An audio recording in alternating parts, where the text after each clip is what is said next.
Welcome to the AlphaWarrior Show. We're excited to share diverse perspectives and expert insights with you. Please note that the views and information expressed by our guests are their own and do not necessarily reflect those of the AlphaWarrior Show, its management, or our partners. Each of our affiliates and sponsors and partnerships is a separate entity, and their opinions are their own. Today's content is provided for information and educational purposes and should not be taken as specific advice, whether it be financial, medical, or legal.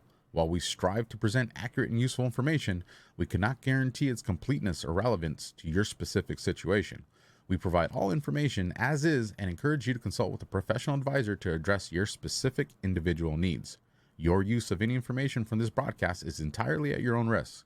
By listening further, you agree to identify and protect the AlphaWarrior Show and its associates from any claims or damages arising from your use of this broadcast content. Changes to this disclaimer may be made at any time and will be done effectively immediately upon posting or broadcasting. Thank you for tuning in, and we hope you find the episode both informative and thought-provoking. Listener discretion is advised.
Welcome to the next generation of warfare, psychological warfare.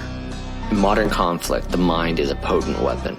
Discover General Michael T. Flynn's groundbreaking guide, The Citizen's Guide to Fifth Generation Warfare. Unlock tactics, strategies, and the mindset to navigate this cognitive battlefield that we all find ourselves in. Equip yourself against manipulation and emerge unscathed. Unleash your potential. Order now.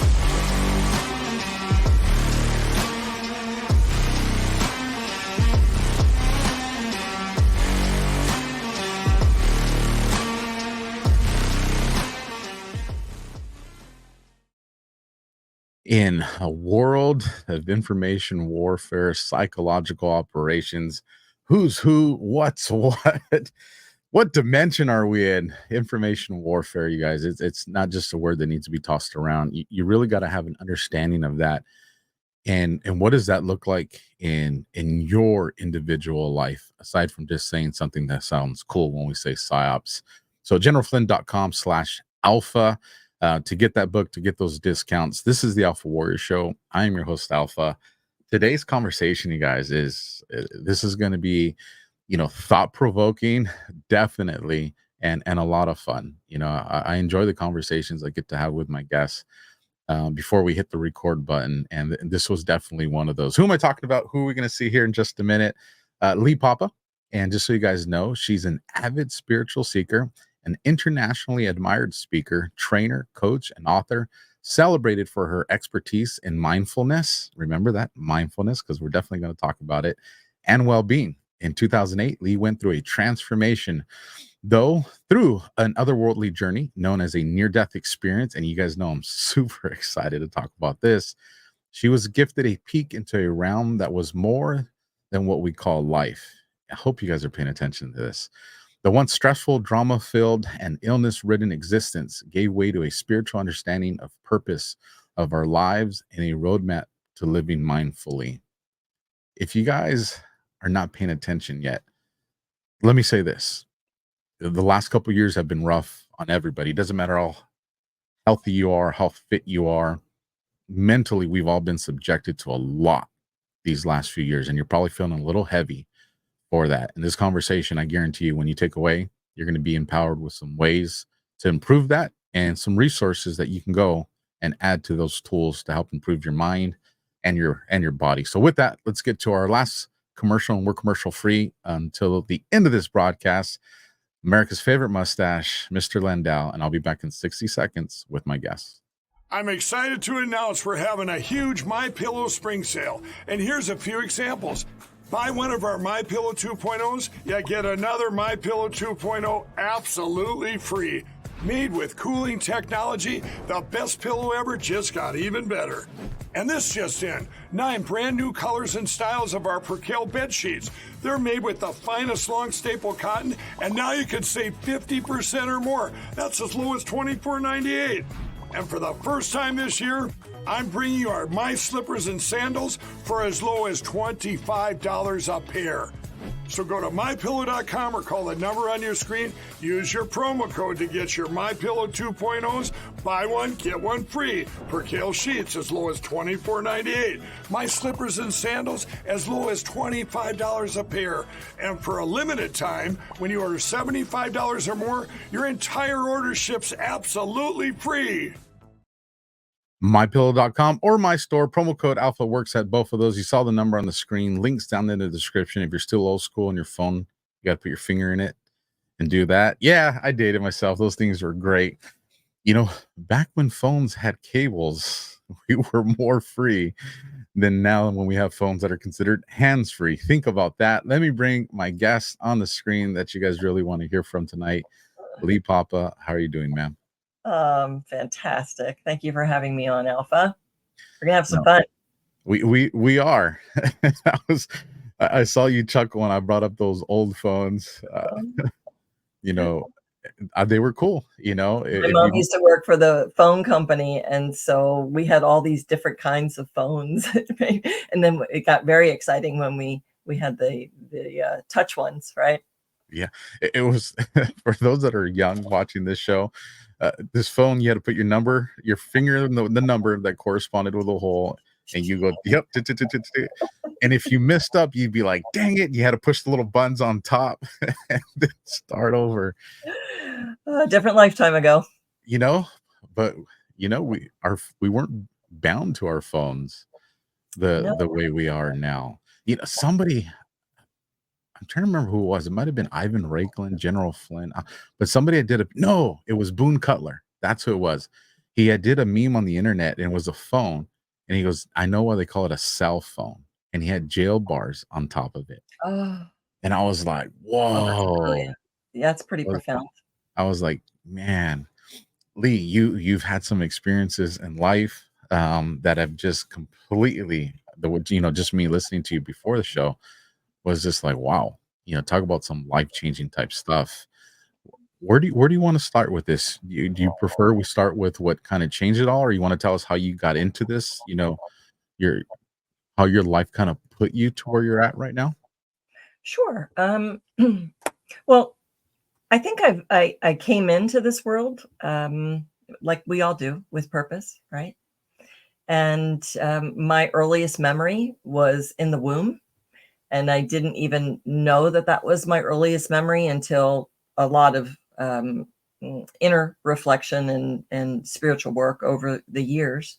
But I had always had this dream or this memory of this experience. And I realized later on it was being in the womb.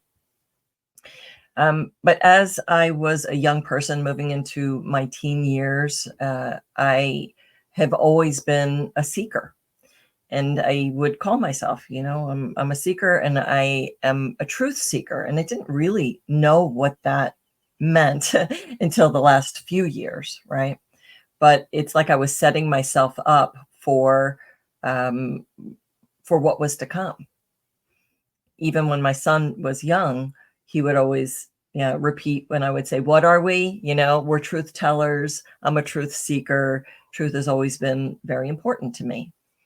And so over the years, I was born and raised in Maryland, in Baltimore, and I moved to LA. I moved to Southern California when I was 30, and changed the trajectory of my life there. I mean, you can look at your life in chapters, right? And so certain things certainly change the direction of your life. And so I had a fairly normal life. I worked in sales. I worked for the Hyatt Regency early on when I was in Baltimore. I worked for a real estate consulting company in LA. And then I got married in Los Angeles and moved to Las Vegas. But one of the things that was kind of a thread throughout my whole life was that I sought outside myself peace, happiness, really anything that was going to bring me joy, or even things that happened to me that were less than optimal. I'll go into why I kind of say it that way instead of wrong or bad. I always looked outside myself, like, oh, it's someone else's fault, or I'm a victim of that circumstance, or I want to find happiness, and that's going to be in this package, the person that I was dating or whatever, but always looking outside. And yet I was always a spiritual seeker, but I didn't really understand what it meant to go within. So I'm going to then take it to I got married in Los Angeles and moved to moved to Las Vegas, which was not a place that I really thought that I would ever live in. But the universe, God, creator, source, had other plans. And my mother was elderly at the time and living in Baltimore, and she had fallen and broken her hip, and she was on the floor for like nearly an hour trying to, crawl to the phone to call someone. And so there was some decisions made, and Mom was coming to live with us, but we were not able to bring her into the small house that we were renting in the Hollywood Hills. So we decided to move to Vegas and have her come live with us there.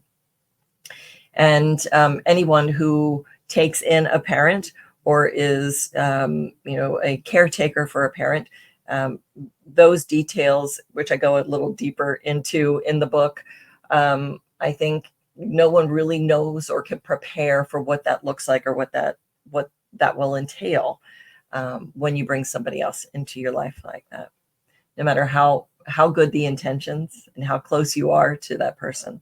It is hard. Yes. And my relationship with my mom was always extremely close and very special, almost unnaturally close. We were two peas in a pod, right? We looked alike, and we liked doing the same things, and we were just super close. But my siblings would describe a different relationship. I have two older sisters, described a very different relationship that I didn't understand.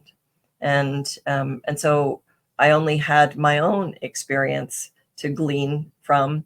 And so the dynamics of that relationship, the dynamics of what comes out when you're living with someone versus when you're just talking to them on the phone or going on trips, right? And then what also transpires when someone becomes ill, and my mom ended up with dementia, and the beginning stages of that, and I had no experience of what that looked like, and so I took all that in personally, right? And so a lot of those dynamics are detailed. But then when we moved, prior to my mom coming to live with us, we moved into just to this really great house in a great neighborhood, and Vegas, people think of Vegas and what do they think, right? The Strip, and what goes on in Vegas stays in Vegas, right? But there's suburbia in Vegas, and people really do live here. And we have normal, lovely, beautiful lives in suburbia. And So we were excited about moving into a new city that was growing, and it was a very exciting time and had such high hopes. And we got here in December, and I believe it was February. My husband at the time was in a major car accident. He was rear-ended at a light.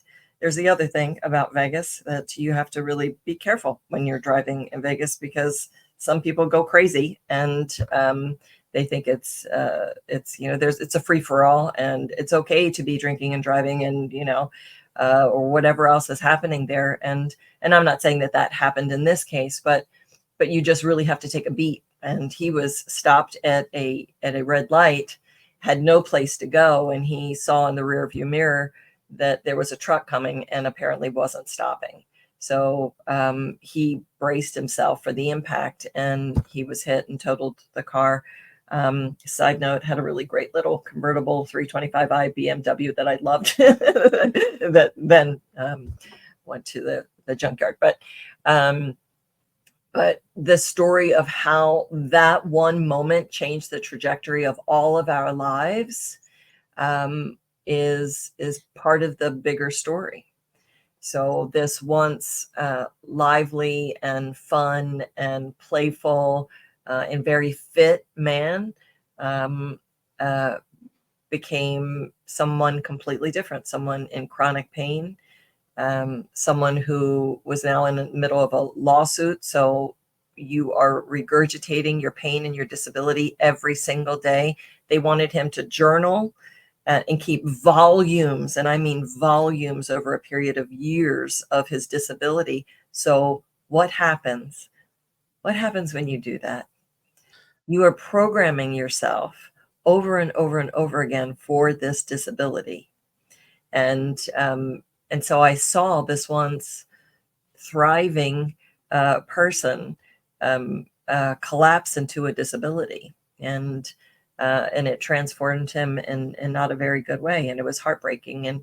And I'm my personality is a fixer, right? So, and we're similar in a lot of ways. We're both Virgos, right? And we, I research, and I'm going to find an answer, and I'm going to fix it. And so that can be a detriment as well, because we don't allow someone else to go through their own journey of healing and evolution.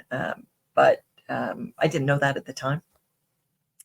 And so by this time, then we were preparing for my mom to come live with us. And I also got pregnant, and at a ripe age of, let's see how old I was, 42 when I had my son. So, which is another interesting side note, that my mom was 42 when she had me. Oh, wow. Yeah, there are lots of really cool synchronicities, if you want to call them that. I love that word, by the way, synchronicities. Well, it's, it goes beyond the coincidence, right? And we've learned this over the years. Like, how many times can something happen that it's no longer a coincidence, right? Kind of a side note to that is that my birthday is March 19th. My mother's mine is September 19th. My mom's was March 19th. My son is the 9th of September, your birthday, right? 9/9. So I've got 9/19, 9/9. My mother was 3/19. My sister 6/19, right? And then my dad and my other sister were both born in August, but on 6 and 9. So 9s are a powerful number in our family, and it's just a very like, what are the chances of us all being born on the 19th? It just seemed a little odd. But anyway, I was definitely crossing my legs until my son became a Virgo. That was something that was going to happen. And so we went through this very trying time of exploring each other, having tons of contrast, lots of conflict. My mother, who we thought was going to thrive with us in Vegas, did not. She started to retreat. She would be on the phone. Like, the phone was the lifeline for her in her connections with people outside of our household. And I took off time in the beginning of her transition to make sure that, she was comfortable. You don't live in a place for 40 years, right? And then think that everything is just going to be hunky dory, right? It's a challenge to move into a new environment. It's new everything, even though I couldn't believe it, but the church, we were born and raised Catholic. So my mom was Catholic. And she found a church that was the exact same name as the church that she went to in Maryland. So I thought that was, a sign, right? And I do believe in signs and in wonders of the world, very supernatural existence that we have. But the stresses of the relationship with my ex-husband, or my husband then, were growing as he was going deeper and deeper into depression and pain. And then we were hit in the middle, or the scenario was right in the middle of the financial collapse, the real estate collapse of 2008. And no one in the market really was immune to that catastrophe. And in Vegas, because we were really undervalued for so long, it became just when it was a boom prior to the collapse, it was like, people were like printing money. It was just crazy. Every Tom, Dick, and Harriet, I used to joke about it. And I even think I said it in the book. Every bartender and stripper were realtors, because it was that easy to just to be in real estate and to sell houses, because it was crazy. I mean, it was so over then. Well, the bubble had to burst, and that's what happened. So we were in that equation of lots of stress and the financial collapse, my mom changing and not being happy, and my husband in the chronic pain and really seeking relief somewhere. And then, of course, then he ended up getting ill. He had double pneumonia. Then there was an addiction to pain meds, and just a lot of turmoil. And so I sought help in any way that I knew how. And I'm very holistic in my approach to healthcare, mind, body, spirit healthcare. And even from little up, we talked about that my mom did a really wonderful thing for us, where we were raised with no sugar and holistic methods of healthcare and wholeness and wellness. And although I didn't really appreciate it to the level that I do now, apple cider vinegar was very much a part of our household. And I thought it was just horrific and embarrassing at the time. But now I understand the miracles of holistic healthcare and wellness. But yeah, I mean, I could keep going, Alpha. You want me to keep going? I'll give it right back to you, but I was listening to you kind of talk about, those tough events that unfolded. But even before that, earlier you said, I don't want to say bad things, just things that weren't so great. Um, I I think I know where you're going with that thought process, because I look back on my life and there's been some very rough moments that I'm like, creator, I would have wrote that a very different way if you would have gave me the pen. But I get it, because for me to say I wish those things didn't happen, I also know the ripple effect from that also created really great things and memories that I don't ever want to have unwritten from me. So it's one of those things where I'm just like, that was just part of the cost to have that great moment there. And, I've just kind of always looked at it. I mean, I was a baby when I got sent to war. So that automatically is going to kind of change the way you look at life anyways. But, what you were going through in that kind of segment of years with the real estate market and your mom and with your ex-husband, that's what 2011 was for me. Because we start the year off with my partner dying in front of me in the line of duty, and then in the middle of the year my best friend dies unexpectedly. That literally, you know the man, well, those two of them, and we're all a trio of good friends, but these are the guys that taught me how to ride, motorcycles and dirt bikes, and he was just such a loving soul. And then we finished the year with my grandmother dying. And I always call her the nice grandma because I had a mean grandma who I loved as well. But this was the nice grandma. It was my mom's mom. And just, I don't know if there's ever a woman that can have the kind of love that, my grandma had. And so those three events in 1 year, aside from being a dad and, just, the general stresses of being a cop, that was a rough year. And as heartbreaking as those things are, that's what led to me getting hit with anxiety attacks and PTSD in January of 2012, which is, I wouldn't wish that on my worst enemy, and, I can share the details of that another time because it would take forever. But essentially, the point I'm trying to make is, you know, I was at a point in my life where I always call it, probably one of the first major crosses that I found myself that I was going to have to carry. And it was just 9 months of I got to live my hell on earth. Am I going to lose my career? Am I going to become one of those crazy, Marines? Is this why some of my partners ended up committing suicide? Because I thought these were amazing, like the fear and stress, but it forced me, based on everything I had been through in my life, to make a decision. Are you going to curl up in a ball in the corner, or are you going to say, no, I love life too much and I need to find a way to get control of this scenario without any answers or directions and it wasn't like I could lean on anybody. Nobody I knew was going through that or experienced that was alive. And so that's where I changed my diet. I changed my workout routine. I changed how I was going to look. It was a complete overhaul that, had that not happened, I know for a fact I would not be where I am at today. And I that put me on the path to become the best version of myself. Now it breaks my heart, the lives that were lost to get me to that point, but I also know that they would have preferred me to be a happy person rather than a miserable person.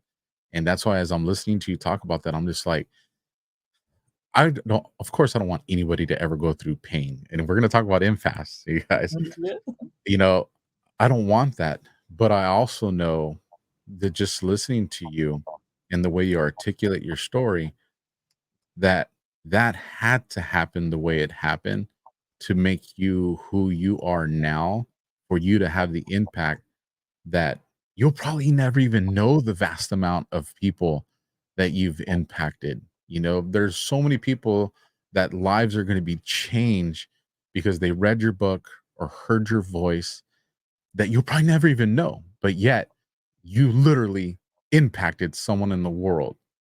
It's just, I think sometimes the toughest warriors have to go through the strongest and hardest journeys to help others. And so with that, I'll give it back to you. Oh, there's so much yumminess in what you just said. Thank you. Like, one of the phrases, I had to write it down, best expression of myself. I've used that so many times, in times of, even I used it before I got divorced. Like, am I the best expression of myself? Is my husband the best expression of himself in this union? And if not, then do we have the capability of being the best expression of ourselves in that? And if the answer is no, we don't, but what we did was phenomenal. We had a child, this amazing child, and we can be better expressions of ourselves separately, co-parenting, which we have, than staying in this relationship the way that it was. But there's so many things that you said that I just absolutely love and resonate with. And yeah, we don't ever really know the impact of a simple kind gesture at a grocery store can have. We are all, I believe the world is in a state of PTSD. No one has escaped it, and we are all suffering from one point or another. And I thank you for saying that, because we the work that we do, I do consider myself a warrior. It's funny that that I'm on your show, and I do want to talk about your name also, Alpha. That we have to cross the boundaries of beliefs and what is it that I want to say? We have to reach everybody where they are. That's what I want to say, right? So we're all in a state of suffering in some way, and our little bit of kindness and just seeing each other as human, as soul, is where I think it's important for us to come from, because you had yours in 2011. I had mine in 2008 and 2009, 2011, 2012, right? So I consider myself a spiritual warrior, and I believe I've had a lot of tough things happen in my life. And a lot of people don't know the full journey of every aspect of the tough journey, but I believe it's all purposeful. And I believe that you don't know that or understand or can truly understand light unless you've known darkness. And I've known serious darkness. But the light, I've also been gifted to see the extraordinary light of the other side. And I will take all that darkness to have that. 100%. Yeah. I don't know all the stages, but I know one of the stages of grieving is denial. Right. And the reason I know that the vast majority of the world is grieving right now is because the vast majority of the world right now is in denial. And what I mean by that is, when we went through COVID and the lockdowns, we were imprisoned. That was martial law, everybody. Mm-hmm. But we were making excuses for our abusers, which happened to be the government, World Health Organization, World Economic Forum. We were making these excuses. Well, it's because of this and it's because of that. No, our freedoms and liberties were just in an instance through fear taken from us, to where some of us, hesitantly complied, some of us happily complied, because we're all in the pursuit of just, well, this is what has to happen to survive. And right now I still see a vast majority of the population that denies that we went through. And when I see that many people denying something, I'm like, man, we're grieving. This world's grieving. Yes. And until we can have honest conversations about what we went through, how are we going to get better? And it's one of the reasons I look forward to this conversation and your expertise, because I want to know about mindfulness, what it really means. I want to know what your near-death experience, what it was, and how that impacted you, and how that translates into your life now. But even with an empath, I remember as a law enforcement officer, some random person, that I met during the course of my duties, and was just, after we had, talked at length. I don't remember what the call for service she had that I was helping her with, but what I do remember from, I can't even really picture. All I remember is it was a woman, but I do remember what she said, because it wouldn't make sense to me years later when she goes, "Hey, just so you know, you're an empath." And I remember this, kind of just chuckling it, because I was like, did I just get insulted or complimented? I never heard this word before, but then I just went about my work. And then again, later on, I would have someone else tell me, "Hey, you're an empath." And then I was like, okay, there's something else that's happened in my career that happened in duality, or two times, however the proper term is for that. So I was like, I need to pay attention to that. This is now something that's happened two times. And so I started looking up empaths, and I remember thinking, what? People are crazy, because I hadn't woken up yet. Everybody's so right. You think it's kind of woo-woo or fringe, right? And you don't want to be labeled that. And I definitely thought it was woo. So my little brother Lee, he's the quote unquote conspiracy theorist. He's loving life right now with all the "I told you so's" that he's getting to. He would send me these videos and these links, like on Instagram. I'm working trying to catch bad guys, and I'd message him, like, "Man, quit sending me this weird shit." Like, I'm working. He's just like, no, no, no. And of course, we were raised Catholic. I always say this too with my mom. We weren't just Catholic, we were Roman Catholic. Like, Right. you know, Yes. and Yes, so a distinction for sure. yeah, and he's just like, there's different color popes. I'm like, what? Man, you've lost your mind. His name's Francisco. Call him Frank. You lost your mind, bro. And I do remember when I started to go down that path. We kind of talked about it before the show. That it was just you can never unsee what you see. You can never unlearn what you're learning. In when it comes to truth, you can unlearn lies. You can't unlearn truth. And it just changed everything. And the reason I want to say that because I know there's people that are listening right now, and the word woo woo. I have another show that I do with a buddy that we just started, and it's actually called synchronicity, and that's why when you use that, I was like, I like that word because we have been programmed since cartoons. We're that small. Yes. And then we went into the educational institutions where we were programmed. We went into whatever religious institution you were in, and you were programmed. Our entire life, everything. And not only were we programmed, we were always taught that these are the authorities. So, and even respecting your elders means that these are elders, these are your authorities. Like we were so boxed in that it's like our full potential has always been programmed to be kept from us. I mean, Yes. it's always been, it was going to be one of two major things. Either government was going to control you or the religious institutions were going to control you. And should ever one of those institutions be challenged and create a vacuum, the other one was always going to be powerful enough to step into that to maintain the ability of control over humanity.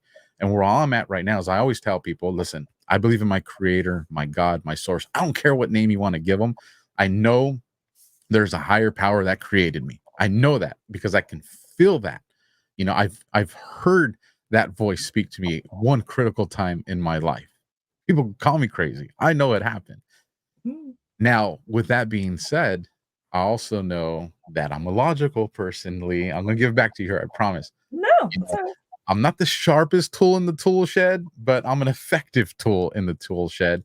And if I tell people right now, especially during this, I call it this mass awakening, people are willing to be like, yeah, you're right, Alpha. Schools have been lying to us. Yeah, you're right, Alpha. Government's been lying to us.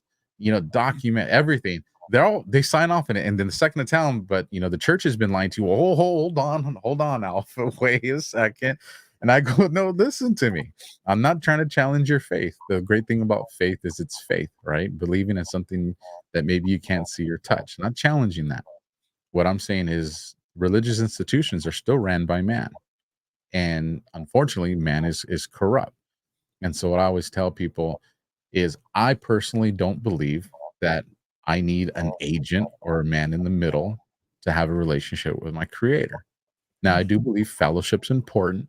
And I believe that, churches and stuff serve their purpose. But I also think that we have to realize, take control of yourself, your own life.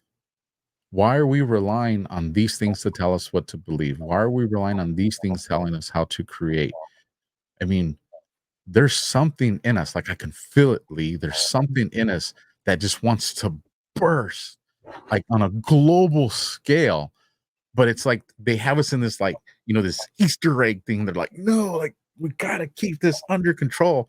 And I feel like we're at this time, maybe the first time in humanity, who knows, because there's a lot of races that we just don't know what happened to them.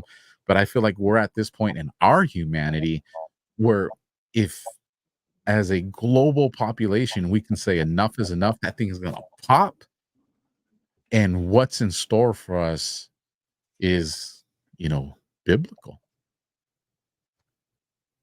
Yes. Yes to all that. You got me fired up. I'm sorry, Lee. Don't be sorry. It's fantastic. It's all that. I could speak on so many of the points that you mentioned. I love when you said, God creator, right? When I'm speaking to groups, I will say, God creator, source of divine universe, spirit, George. And people will either chuckle or be very, very offended. I'm like, God does not care what you call him, just so you call him. And I've become so aware of our life's purpose, the contrast, and this extraordinary time in history that we're in, and our purpose here at this time. You, me, all of us who are listening, and beyond those who aren't listening, we're here purposefully at this time. It is an extraordinary time in humanity's history, and the contrast needed to be. So when we were talking about our challenges, right, the obstacles and challenges, I have these catchphrases, if you will, that drop in, that have come to me, that are God-given. And one of them is contrast brings clarity. Contrast brings clarity, and it is our biggest teacher. How do we know that we've experienced light if we haven't known the darkness? And let me tell you, we've all experienced the darkness over the years. I don't care where you live, what political system or beliefs that you have, where you lean, what pronoun you call yourself. It doesn't matter, because we are all spiritual beings having a physical experience, and we all are connected. And so I'm going to drop in with a couple little things while it's fresh in my mind that let's just detail what mindfulness is. So mindfulness at its simplest form equals awareness. People will say, oh yeah, I'm aware. Oh yeah, I'm aware of my surroundings. I'm aware of myself.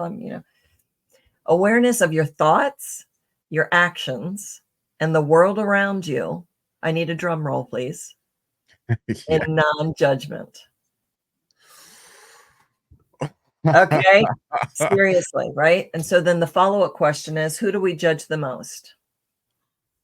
I would say ourselves. Of course we do. Right. 100%. Everybody gets an A on that. So mindfulness equals awareness of your thoughts, your actions, the world around you, in non-judgment. But we judge ourselves the most. And we cannot expect, when I look back at that younger version of myself, I have such compassion, because she was exhausted. It was exhausting being Lee back in the day, because I looked outside myself, and I didn't love myself. I didn't understand that it's all an inside job, all of it.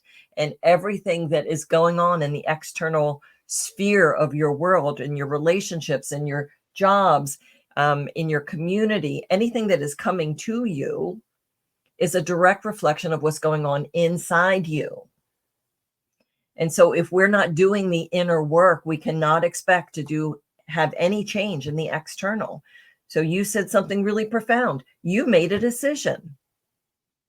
You're like, I can either go the way of my buddies or way of some of the people that you know and check out, or I can see this contrast and say, no, I'm going to take full responsibility for my life. I'm going to do an inside job, and I'm going to start exercising. I'm going to commit to myself. I'm going to have self-love and self-care. And when you focus on that, there's a free book on my website called The Roadmap to Living Mindfully, Understanding Self-Love, Self-Care, and Self-Mastery. You don't get to self-mastery unless you're doing that self-love, self-care piece. And all of us have to do this inner work for us to change the external. It's not going to be, well, it is going to be, but I'm like, when we go and vote, yeah, it's important that we go and vote for who we know for ourselves to be the right person.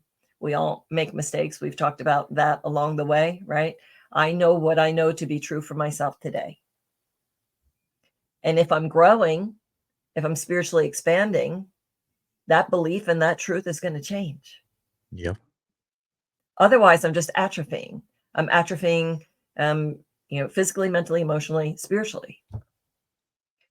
So I don't ever kind of say that something is wrong if you have a particular religious belief or political belief or a belief about yourself, a limiting belief about yourself. It's what's going to get you. It's the awareness. It's that contrast that's going to get you to the truth and to the healing that's going to move us beyond that. What we're going through right now is a very, very long birthing process of our new world. And it's been going on for a long time. The birthing process is painful. One of the Like things, you said, you feel like the energy is amping up, right? It's just like it's right before the birth, right before the baby, right before the beautiful, pristine shift of what's to come. But if we focus on what we don't want, that's what we're going to get. The power of the mind, and what I didn't really truly understand before, is the power of the mind, the power of your words. I use this technique called cancel clear just to get comfortable about what you're saying to yourself and about your circumstances that is creating more of the same. When I was back in the day, pre near death experience, I would say, oh, I get sick all the time. Don't get near me. I'm going to get that. And what happened? I was sick all the time. Now I'm like, I'm never sick. I'm never sick. You said it yourself. I'm never sick. Right? Yeah. You can come near me. I'm going to love on you. It doesn't matter. I'm going to take care of you because I'm not going to get that. yep. Right? And I see a world that is extraordinary. I see a world awakening to the truth of who they truly are, which are these amazing, beautiful spiritual beings having this physical experience of contrast, so that we can awaken the world and move into an existence that we were meant to have. And that is all inside. I remember my mother saying, who do you pray to? And I thought it was a trick question, right? So we talked about the whole Catholic thing. And I'm like, God? And she's like, oh, you go direct. And it was so profound for me to hear her say that. She didn't feel worthy to go direct. She prayed to the Blessed Mother. She prayed to Saint Joseph, a slew of saints to intervene. I'm like, just going direct, which is really, it's not there, it's here. Going direct. And when you do hear the voice of God, there's no other voice. That Holy Spirit whisper, that loving, beautiful voice of gentle guidance, of like, just like tapping you, wake up to the power and the truth of who you really are. So I have to interrupt you there, Lee. Go for it, because I could keep going. So, well, it's because of what you just said, and I've heard my creator's voice once, but it was the day that I made that decision, because I remember I had just been to the 3rd hospital, 6th ER visit in about a 5-week window, and I had went to a 3rd hospital because all these other hospitals are just, they're signing off on each other. They're just looking at the chart. Like, they don't realize that, like, no, there's something wrong in me. Like, there's something wrong with my heart. They're crazy. They're missing it. So I told my ex-wife, take me to this hospital. And it was in law enforcement. It was that hospital. Like, that's where you go to die. Like, it was, we were like, it's a bad one. But I was like, no, take me over there. I'm not going to tell them about anything. I'm just going to act like this is a first experience. And because of that, I went through all the lab rat stuff again, only to come to the same conclusion. They're like, no, your heart's healthy. And it sounds like you had a panic attack. And I remember just devastated, by this time I had already seen my doctor. My doctor had prescribed a low dose of Xanax. I mean, it was just the worst, almost month and a half of my life. But anyways, I'm in the park. Let me ask you a question. Why were you devastated? Were you devastated because anxiety felt like a weakness? There was a couple reasons why I was devastated. One, because I was like, I don't know what's going on. And I felt like I didn't have control for the first time in my life. Only realizing that I never really did have control to begin with. Talk about, clarity through contrast. And because I know that, when I did take the Xanax, that it did work. The problem was I was a cop, I had a badge and a gun.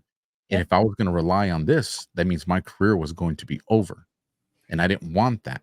So it was like, I didn't want that ugly fate. I didn't want to rely on prescription medication, which we talked about. I was not raised that way. But at the same time, I was just like, I've completely lost control. What the hell's going on in my life right now, in my mind and in my body? Because now mentally, I'm jacking myself up.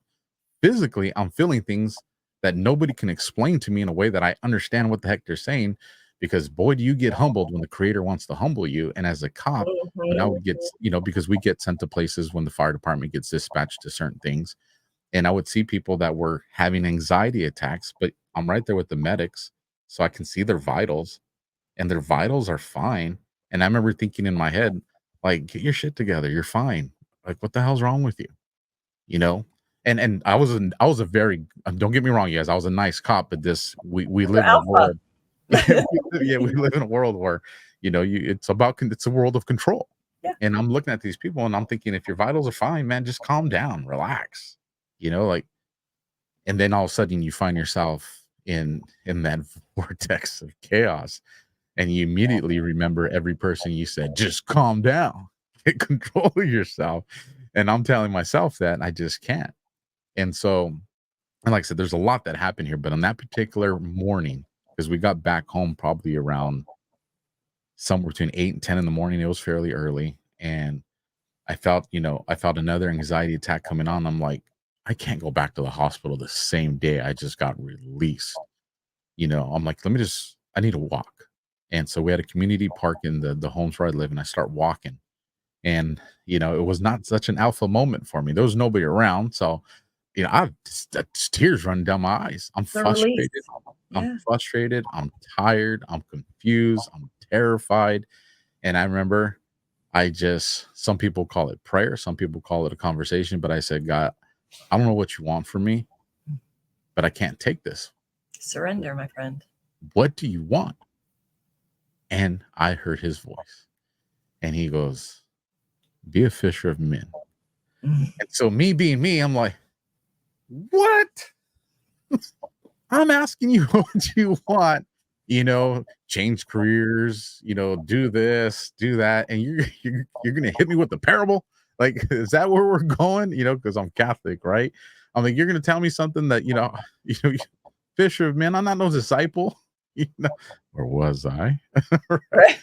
And it was as quick as I heard it, it was gone. Even when I try to remember what it sounds like, I can't remember what it sounds like. I just remember what was said. It's hard And for the me to feeling. explain. And yes, and that feeling, it's very definitive. Like, it's to the point where it's so interestingly that I can, like, even when I'm talking about it right now, I can feel the warmth from that morning, and I can smell the grass because they had just cut the grass. Wow. So I can smell the grass, I can feel the warmth, like everything. I can remember exactly everything, but I just can't replay the voice that I heard, because people always ask, well, what did it sound like? And I'm like, I don't know.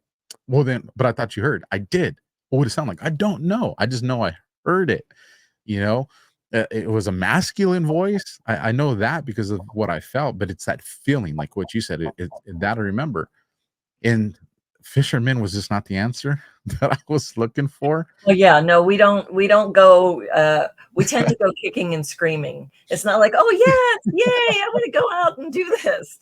No, I've But tried to remove myself from the work that I do on a couple of occasions. And God's like, no, go ahead. You want to go pout in the corner, go ahead and do that. But nothing's going to happen until you embrace your full nature and what your purpose is. what at the time, and you kind of said it earlier, my truth for today, for this moment. And at the time, the part that I needed from that experience was that I know he was listening. Mm. What he meant by be a fisherman would come many years later, but at that moment, I just needed to know that what I've been taught my whole life is the most powerful being in existence. I am listened and heard me at the most critical time in my life. And just the fact that I didn't understand what he was trying to communicate to me, but I knew he was listening, that was enough to give me the empowerment to be like, I'm taking control of this situation because he's got my back. Because if he's listening, he's got my back, whether it be here or, like, we know, here. and I'm getting control. And that was the beginning of recognizing that I never really was in control, but now I was going to get there. And that sent me down a long process to where now I'm here doing interviews with great people like you to help the great listeners like all of them so that we can help that Easter egg just crack and bring us to this mass awakening. Yeah, and people are waking up in their own ways and in their own times, and you know,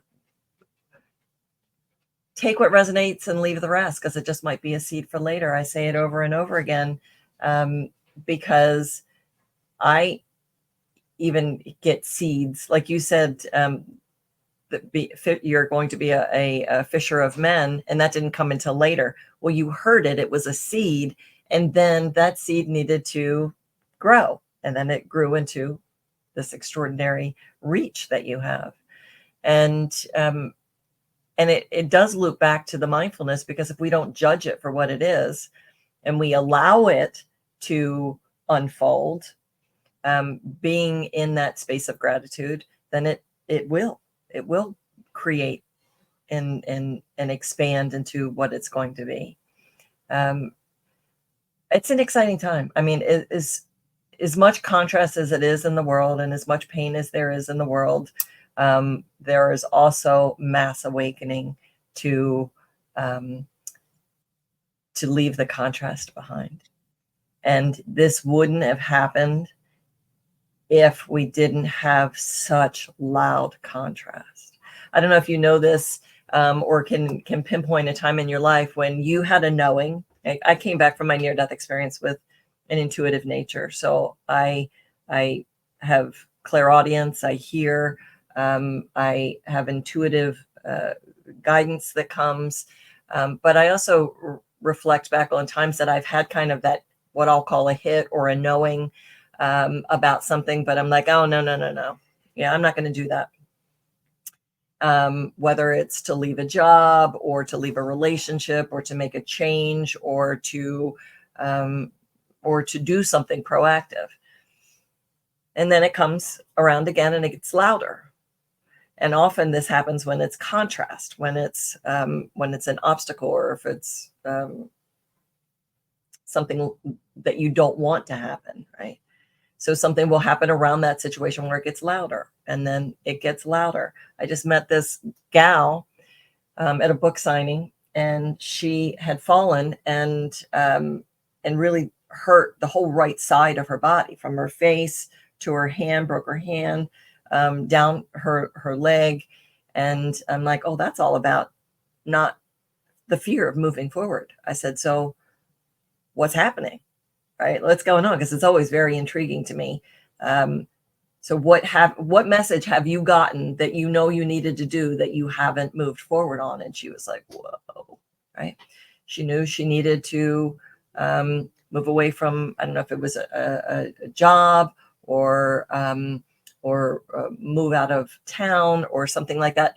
So it was, she knew she got the message, but she was in fear. So she was stuck and not moving forward. So the universe will keep, and I use the universe, creator, source, the divine, will make it louder for you until you do something.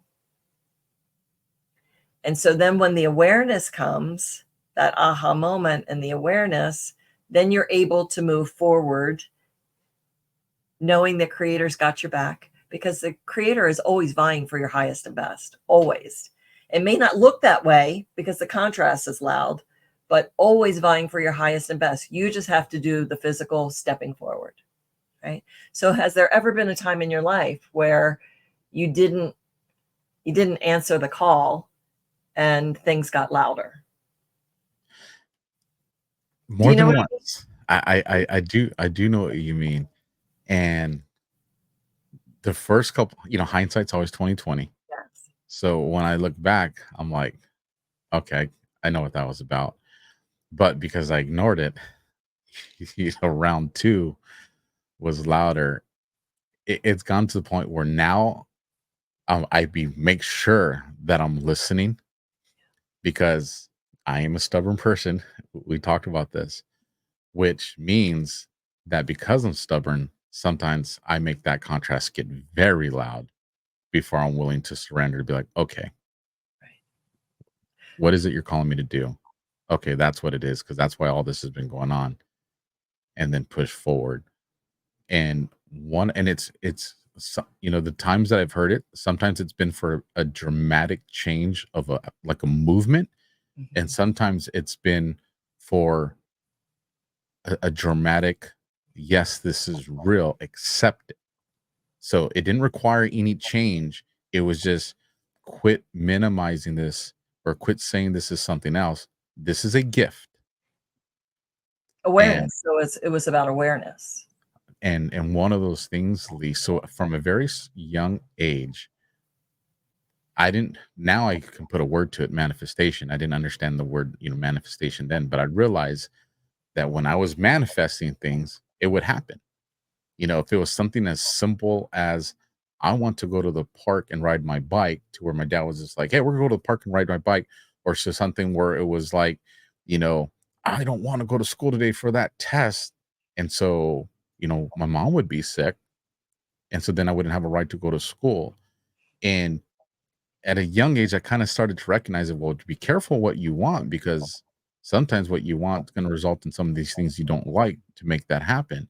So it was kind of an awareness of, hey, this thing's kind of going on. But then you kind of, as you get older, then you're just like, oh, I was just dumb things as a kid. It was a coincidence. It was this. You start explaining the supernatural, right? But then when I got into law enforcement, so I don't think I've ever shared this on my show. I think I might have shared it on a space, but I don't think I've ever shared this on my show, Lee.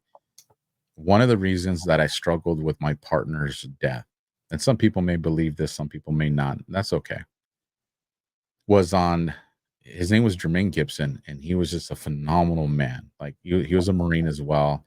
He had just gotten married. His son was just a few weeks old. I mean, you want to talk about the worst person this could have happened to. This was the worst person it could have happened to. But I remember that day we get into briefing. We were the night shift, 6 p.m. to 6 a.m. And we go into briefing. And I'm the senior guy, so I'm sitting in the back row, because that's where we got it when we're senior. And Gibson was still, I think he had just gone off probation, but he was still in the front, one of the newer guys. But, we're all brothers, we're friends. And I remember as I'm sitting back there, if you're ever out on the street on a hot day and you can see the heat on the pavement, Yeah. like the heat wave. Mhm. Well, I remember I'm sitting back there, and the entire front of the briefing looks like that to me. Mm. And I know that I'm not crazy. And inside of me, something was telling me to tell my partners, hey, we all need to be very careful today. Like, hey, let's just, let's have some fun. Let's do our thing. But let's just, I don't know, I get this weird feeling, you guys. Let's just exercise a little extra caution today. But we're cops. We're alpha men. Can't say something like that. So you didn't say it. And I didn't. And we would go, and we'd end up, we had a substitute sergeant that night. We call him substitute because it wasn't our normal sergeant. So, we have rules where you can only have so many units that, go to a restaurant together, because we don't want the public to see us all congregating. But, it was a substitute sergeant, so we're going to break a little rules. And so we all met to go have dinner. It was at the Bella Roma Italian restaurant. And we actually had a new guy. So What, in LA? Oh, no, this is in Cathedral City. Oh, okay. And little hole in the wall one, but great food. And it was just, we were having the perfect day. We were just having a lot of fun. And the night would go on. The reserve guy that I was training, ultimately, we would get into a pursuit. And ultimately, just a few minutes before the clock would strike midnight, our partner Jermaine would be stuck in his police car because he crashed it on a palm tree. And we would watch our partner burn alive in front of us. And we're devastated at the loss of our friend. We failed to save him. My last words to him as he's mumbling in the car, and I'm telling him, I go, Jay, we're going to get you out, I promise. And then I took off running because the pursuit had taken us into a neighboring city, and I didn't know the street. So I took off running to the intersection to look at the street sign so I could tell dispatch. Then it came back, and, we're doing what we're doing to try to get him out. And all I remember is I broke the promise to another Marine. I broke the promise to my best friend. How are we going to tell his wife, his new wife, they just got married? That matter of fact, that night we were planning the bachelor party because we hadn't thrown him a bachelor party yet. It was just a fun night, at dinner. And his son's just a few weeks old, junior. And I'm just like, Like, man, we failed in every way you can possibly fail right now. And on top of that, and this was more the next day, I started to remember what happened in that briefing and realizing you probably could have prevented this if you just would have had the courage to say something and not worry about people thinking you're being weird. And I would go on for the next few days, few weeks, few months, thinking that because I cared more about how my partners are going to look at me if I would have came out and said, "Hey, can we just be a little bit more careful tonight?" That one little phrase probably could have made us all just exercise a little bit more caution, and maybe it just would have changed the outcome of that night. That's how I looked at it then, Right. for actually, that's how I looked at it for a very long time. And it was a guilt that was very hard to carry. But I did walk away with this. It breaks my heart that, you know, my partner had to lose his life for me to finally be concrete. But I said, if I ever feel something that needs to be said, I will never hesitate. I don't care how crazy it sounds. I will never hesitate to say something that my soul is telling me, speak up. I'll never. And since then, I never have. And that's why I say, I'll say it. People may believe it, people may like it, but I'm going to say it Good. because if somebody needs to hear it, I'm not going to be the one responsible for not making that person prepared if I could have armed them with some form of information. And it was just there's so much, Lee, in my experience as a cop, that I realized that there was this internal gift that I had to know where something was going to happen to the precise location. I had our bad chief that was just like, I want him. He was just giving us, I want a gun, this and this. And I told my partner, jump the car, let's go. We drove straight, saw a car, said, stop that car. We stopped it. There was a gun, made the rest, came back, and they were like, holy smokes. And what I realized was I'm not taking away from my work ethic, and I'm not taking away from the great training that I had from great cops, because all that played in there. But I also had a special gift that my creator gave me, that if I want to find something or know something, that I have the ability to do it. And but here's the yang to my, because yin and yang, right? Here's the Yeah. yang to that. I've also always had to, I don't want to call it fear, but I'll say caution, that sometimes in just normal day life, you get these ugly thoughts that come into your head. Maybe it's something happening to a friend or a family member. And so I immediately shut it down and say, nope, think positive. Think of this person being married. Think of this person being at a pool party, at a dance. Eliminate that negative thought, because we're not going to manifest that. Because I also recognize that you really can manifest these things, Alpha. So you better be careful with what you allow to be inside your mind. And so you're the expert here. Well, So there's a I'll lot go back to there. you. There's a lot there. Yeah. Yeah, there's a lot there. So, I'm just thinking about now. Was he your partner who passed, or Yeah. part of your team? Well, he was. So we have these rotational. So every 6 months we change teams, but we all work for the same agency. So he's my friend and my partner. So it's. So there are a couple things there that I'd like to share. I use a parable. That's kind of a fun, playful parable, but it helps to create the vision. So when we go to heaven, I'm going to air quote heaven, right? So when we go to heaven, it's 24-hour bliss. It's that multi-million-dollar view. Everything is just perfect. But without any contrast, we're not growing, we're not learning, right? So we've talked about that. So at some stage, you're kind of like, I think it's time to go back to earth and have an experience. I think I would like to learn something that I hadn't really previously unwrapped before. Maybe I want to learn more about forgiveness or unconditional love. And so you send out a telepathic message to your soul family, your soul group, because we do reincarnate in soul groups, meaning that you'll meet somebody and there'll be an instant connection, and then can meet somebody else and they're like a non-player character if you're into video games, right? So you understand non-player character? NPCs. Exactly, right. So I learned that from my son. And and that there's a deeper dive into that. That's kind of a fun conversation. But so you send out this telepathic message, meet me on, in the conference room on cloud 9. You go to the conference room, you're like, oh, okay, so I'm going to play out. This is I'm going to live.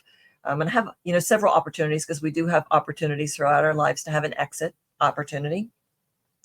I want to be raised in a middle-class Catholic family with, strict rules, yada, yada, yada. You're going to detail this. Who's going to be my mom? Who's going to be my dad? Who's going to be my girlfriend? Who's going to be my wife? Oh, I think I'm going to learn some forgiveness there. So I think I'm going to have a second life.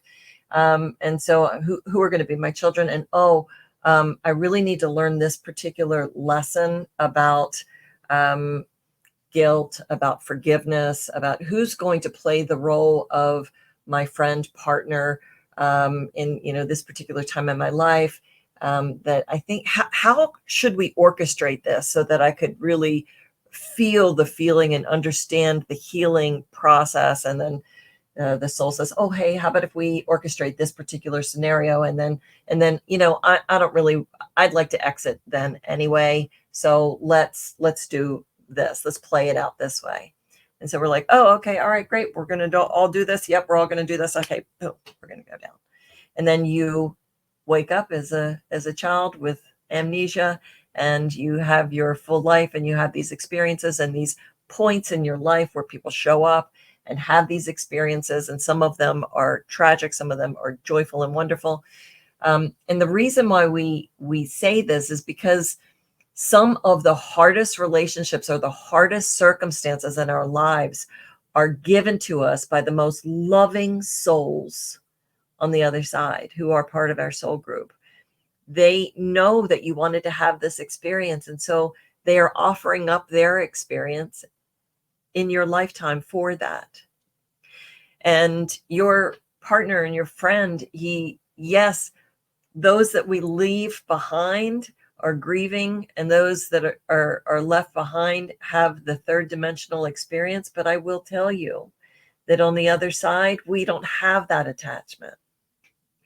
And we don't feel that pain. Your soul jumps out of the body. You don't feel that pain. And you just have extraordinary love for the wisdom and the knowledge that you have of the relationship, of the experience of being your friend, of being a new husband or a new wife, or being a parent. It's just love. There's no death, only life. And there's no attachment. And here we have so much attachment that we can't truly fully love at the capacity that we are capable of, because this love has a requirement, or has to go a certain way. Does that make sense? It does make sense. As a matter of fact, I was having a conversation with this was probably over a year ago now, with a friend raised the same way I was, Roman Catholic. And he's just like, no, man, I can't sign off on this reincarnation stuff, man. Like, I can't. I said, let's approach it a different way. And this was just because you got to know who your listener is, and how do they need to kind of like hear a message, because we're not all the same. Right. And he's such a good guy too. I said, does God have the ultimate love for us? He's like, yeah. Like the way we love our little ones, like God loves us like that, is exponentially, right? He's like, yeah, so we're on board. I said, okay, so you live life, you live great, we make it to the pearly gates, open the book, your name's in there, we get to go into heaven, all right, heaven.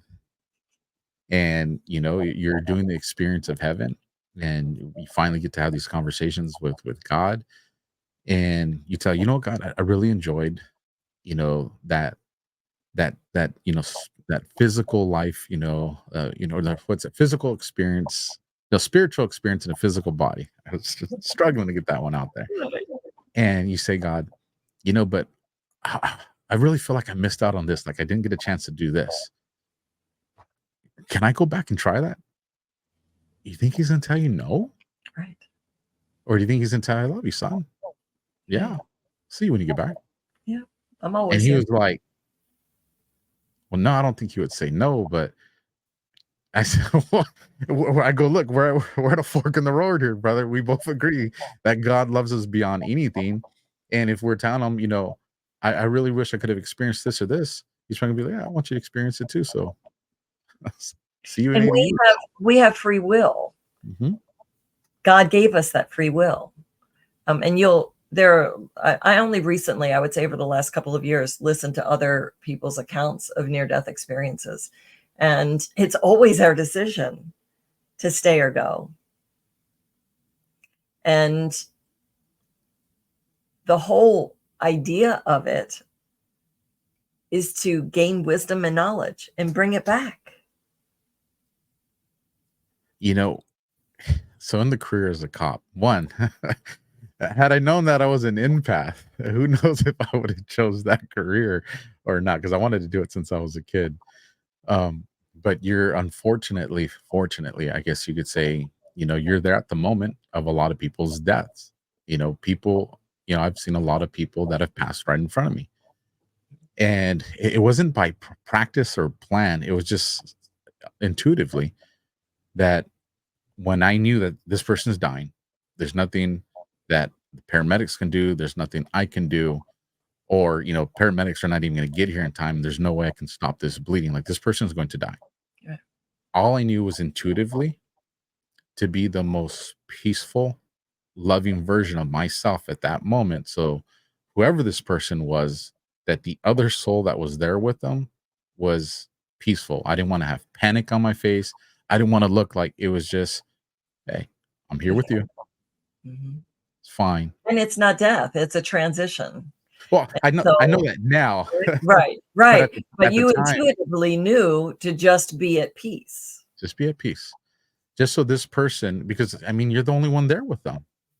And, and at the time, my understanding was they're probably freaking out. They're probably, well, we're going to get into your death experience right now. As a matter of fact, all I knew was I just had to be peaceful and loving for this person as best as I could.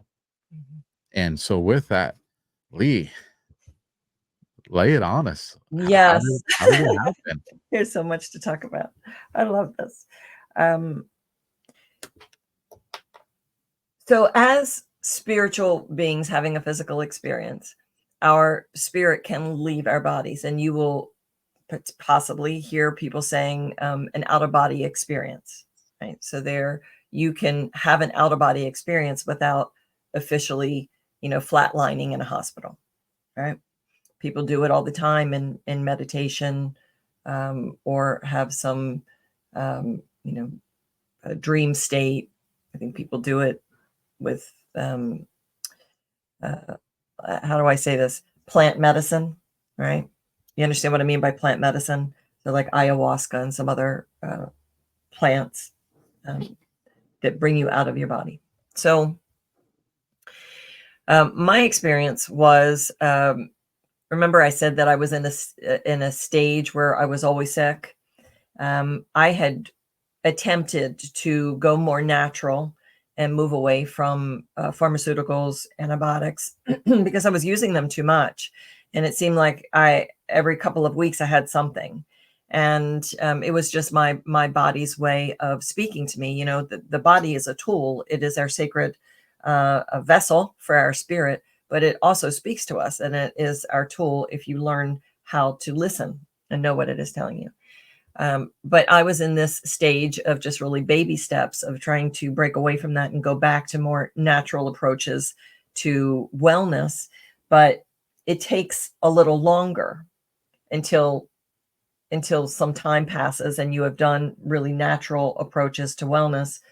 And then it's a home run because you don't get sick as often and things like that. But at this stage, I was still in those baby stages of steps. And my husband was really in a dark place and was seeking ways to support himself. And he had done Vipassana meditation before. Are you familiar with this type of meditation? Uh-uh. It's also known, maybe I'm pronouncing it wrong, Vipassana or Vipassana. It's 10 days of noble silence. So no cell phones, no talking, I don't think there's even eye contact. It is just noble silence and service. basically in meditation. So 24/7, you get up very early, and the process is, as you can imagine, getting the ego out of the way and really getting to the peaceful oneness of yourself. And so he was going off to do that, and he was doing that in Colorado. So he was getting in the car and going for like 10 days. But I had been sick, and I was getting this, I had this upper respiratory illness, and he was concerned about going into noble silence with no communication for 10 days with me being so sick. And so I agreed to go to a traditional doctor and get antibiotics, which I did. And just as I was coming out of the doctor's office with the prescription in my hand, he calls and goes into the retreat center, and then that's it, no more contact. And I got my prescription and went home. But it was a very odd and weird thing that happened. It's like I couldn't, as sick as I was, I felt like I had to get the house in order. Like there was this very like the time is of the essence. I had to get these things done. And so I was getting the house clean. I put in a security system in our house, like things that were on my to-do list that I hadn't gotten done. I was just like checking off the list.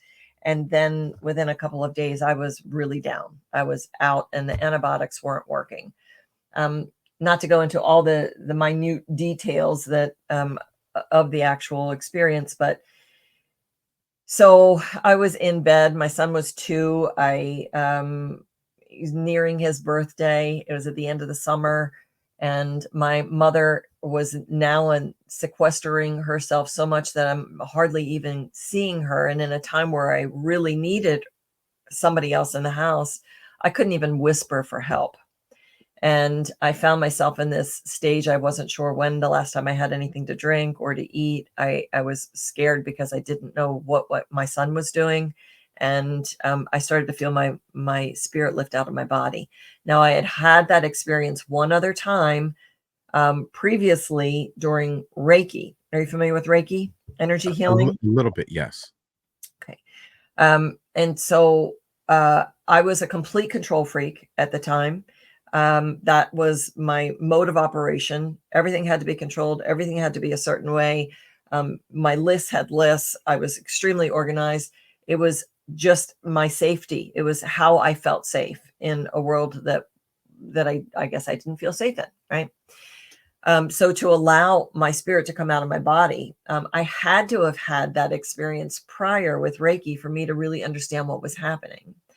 And I could feel it happening. And I was like, oh, no.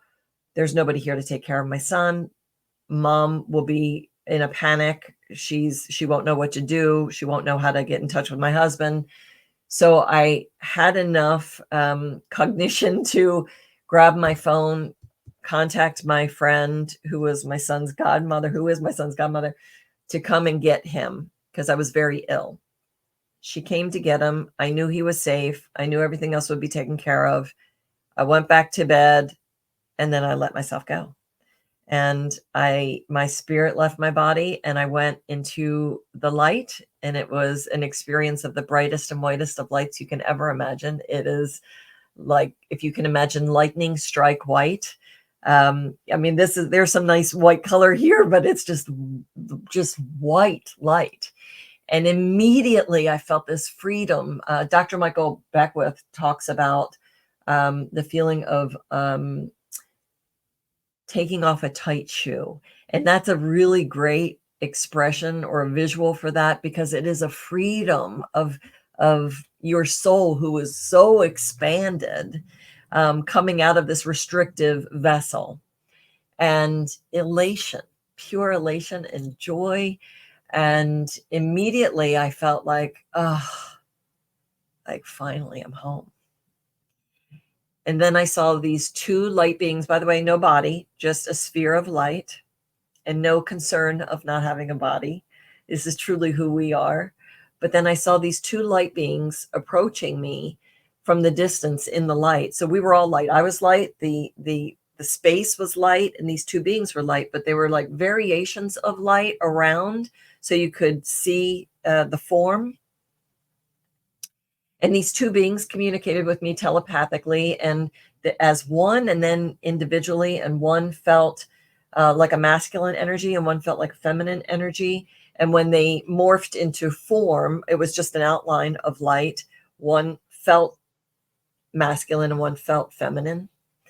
And the communication was something like, it's not your time. You have free will. You can choose to go or, to go back or to stay. And I was all in. I'm staying. Let's go. I felt like I was in kind of like the train station or a way station before you went to the other side. Like I was just in the tweener stage. And so what I remember is that they had a job to do. It was very, I just knew it, that they were there purposefully to convince me to go back. And I also knew that it was like, these were not people that I knew from a previous life. They weren't it wasn't my relatives coming to greet me. It wasn't Jesus. It wasn't any kind of a spiritual being that I had read about, or and I didn't know a light being from, I didn't understand the concept, but these light beings were there, and it felt very comfortable and loving. And so what we did is went through what I called a relationship review. So I know a lot of near-death experiencers have things called a life review, where they detail out their life, and there's usually some, feeling of whether there was, it just kind of feels like there was some judgment, not by anybody else, not by God, but by themselves, that they could have done better, right? There was none of that for me. It was a relationship review, and the way that it looked like or felt like was a person that was significant in my life would kind of come into my consciousness. I would feel the feeling of the love and appreciation of the relationship and of the soul that was known as that person. And then I would feel the wisdom and the knowledge that was gleaned from that experience. And then it would kind of wash away. And then the next one would come. And then I would feel that feeling. And they would be varying feelings, but always just expansive love. And then that would go away. And I knew that there were many, but the only two that I remembered were my husband and my son. So my husband, appreciation, love. And of course, we were in a very challenged relationship. And this was not what I was feeling on earth. I was feeling a lot of, judgment. I was feeling attachment to the way that things were rolling out. I was feeling disappointment. I was feeling all the human emotions that are in the lower rung of the emotional scale. And that's not what I was feeling in this amazing, extraordinary place. I was feeling only love and appreciation and wisdom and knowledge. And not any woulda, coulda, shoulda, or he's going to get remarried, or, none of that. And then with my son, just softer, purer, extraordinary love for the experience of being a mom, birthing this child, having the experience to mother him for the couple of years that I had. And then I was like, okay, that's great. Let's go. Now you have children. So the attachment that we have to our children, or even fur babies, right? We are attached here. We worry. We want to control. All of that is this worldly experience of contrast. There, and I was there, man. And I was a hovering, one of those helicopter moms. I was definitely a helicopter mom. He's my only one. Lots of control, lots of attachment. So to have that experience of non-attachment, and just the pure bliss was one of my major takeaways. And so I was ready to go. But these beings said, not so fast. You need to really have more information before you can make this decision, because you do have free will and it is your decision. But this young soul named, and he's Luke in the book, you need to understand what losing his mother at such a young age will do to him, will feel for him. And he will not be able to fulfill his destiny if this occurs. And apparently it had occurred in previous lives for him. So with that, I had this feeling of this pain, this emotional pain that Alpha, for the first 6 months, at least, maybe a year, I couldn't tell this part of the story without bawling my eyes out. I couldn't get it out because the pain was so extraordinary. The grief, it felt like shards of glass ripping through my soul. You wouldn't wish that on anyone, not even an enemy, much less a child or your own child. So they did their job well, because I said, of course, I'll go back and I will be this beautiful soul's mother until he doesn't need me anymore. And I will do the work of the light, have my marching orders, right? But I also had a little bit of a negotiation because it's part of my personality. You do keep your personality, by the way.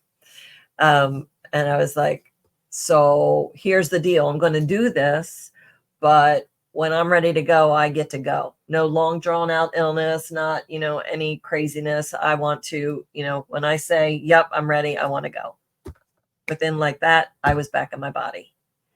And I sat up in bed and I was in a stupor. So I went from deathbed to being able to sit up, being clear, and saying, what the, I'll clean it up, heck just happened to me. And I was looking around the room, and I don't know how long this went on for, but probably a significant amount of time.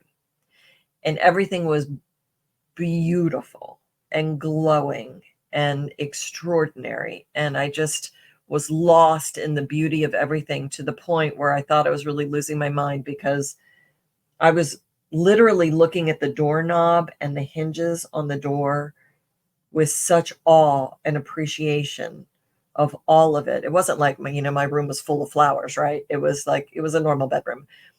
Beautiful, but still, I was just in awe of all of it, and everything was just amplified and like glowing. And I'm like, I need help. And so I called my sister, and at the time, and without going into the backstory, my sisters and my relationship has always been very challenged and difficult.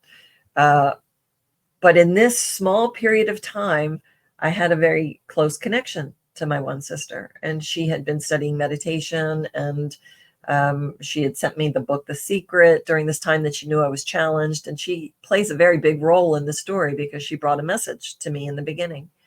And so I call her, and I'm like, she's a Leo, so she's full of, right. And so she's personality forward. And normally I would call and I wouldn't get a word in edgewise. And so this time I call and I say, hey, listen, I had this experience. I have to tell you about it. Complete silence. She let me go through the entire thing until I said, what do you think? And she then was very exuberant and was like, you had an exit opportunity. And then it was blah, blah, blah, blah, right. This is amazing. And that you obviously needed to bring it back and have the memory of it, because a lot of times you have an exit opportunity and don't even remember it. So she goes into this whole thing, and I'm like, okay, slow it down. I just came back from, somewhere like heaven, and I need to process. So I hung up with her, and then I called a spiritual friend of mine who was talking to me about meditation at the time. And I said, okay, I'm having this fantasy of death. I don't know what else to call it. And my sister is calling it a exit opportunity. And she said, you need to call my friend who is my spiritual mentor. She's out of Texas, and she's had near-death experiences. You need to call her. So I did. She contacted me almost immediately. And she said, textbook near-death experience. I've had 2. She said, are you feeling this way? I'm like, yes. And she said, you need to be journaling, because this feeling, this like imprint that you have on you, this residue, is beautiful and it's yummy, but it's going to slowly dissipate over a period of like 2 weeks, and then it's going to be gone. It's exactly what happened. I was seeing auras over things. I was seeing, like, if I would look at nature, it just was glowing and alive and expansive. And I would be walking down the street and felt like just I wasn't even there. But it slowly dissipated over those 2 weeks.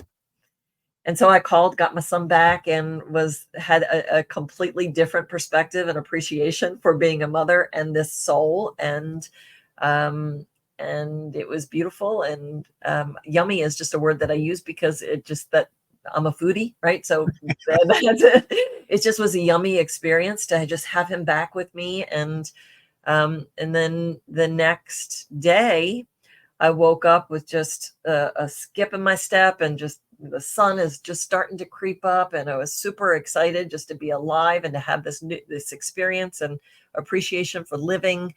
And I go into the bathroom, and my son was sleeping with me in the bed, and so I didn't want to turn on the light. And I was brushing my teeth, and I think I actually was in the shower. I was brushing my teeth, and I could feel like the water just running down my face. And I was like, something's not right. And I had one of those mirrors in my shower, and the sun was coming in the window right at the mirror, and I could look at my face, and half my face was paralyzed. So I started to laugh. This was not me. Let me tell you, that would have triggered me to major fear. That would have been like, catastrophic. I would have thought the worst.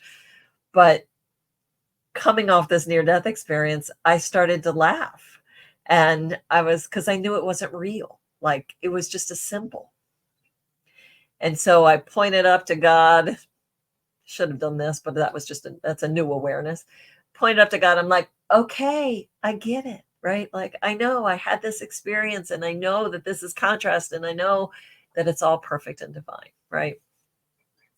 Showered, got my son ready, drop him off at preschool. I drive to ER, and I'm like, can you do something about this? Right. And they're like horrified. They're thinking I'm having a stroke. Right. But I knew the Creator wouldn't give me a stroke. I just knew it. So coming back from the near-death experience, I came back with what people would call gifts, but what I know that we all have, but we need to open them back up. They've been programmed out of us.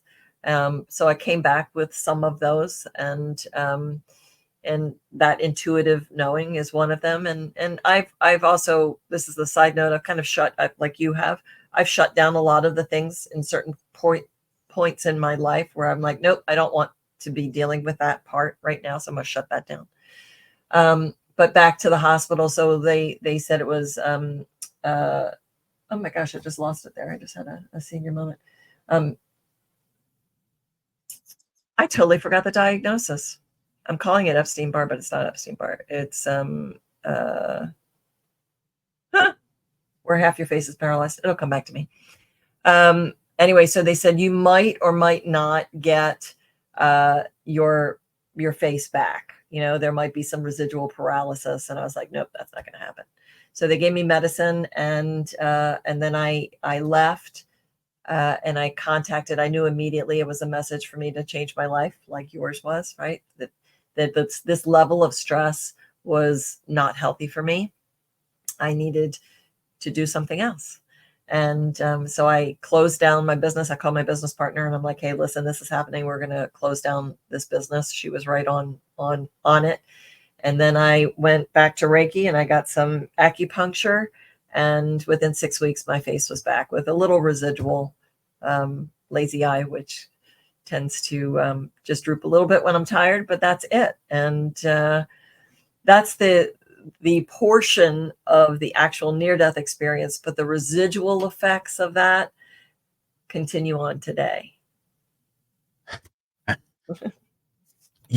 As you were describing that experience, and I've talked about this a handful of times, I'll date myself here, but there's a freaking amazing, I want to say it's a late 80s, maybe early 90s movie, and it's called Defending Your Life. And it is Meryl Streep's in there, and who's the guy actor? Both phenomenal actors. But I remember my mom liked that movie, and so I'm a big movie person, and I got that from my mom, movies and music. And I remember I was like, it's a pretty cool movie, but it reminds me of, it's an extended, it's a movie, so it's Hollywooded up, right?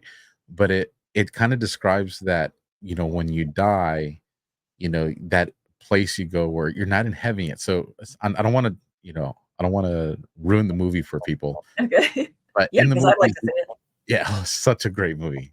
You trust me, especially with your experience as I'm listening, you're gonna be like, oh, I know where they got somebody who had an NDE was involved in the production of this movie.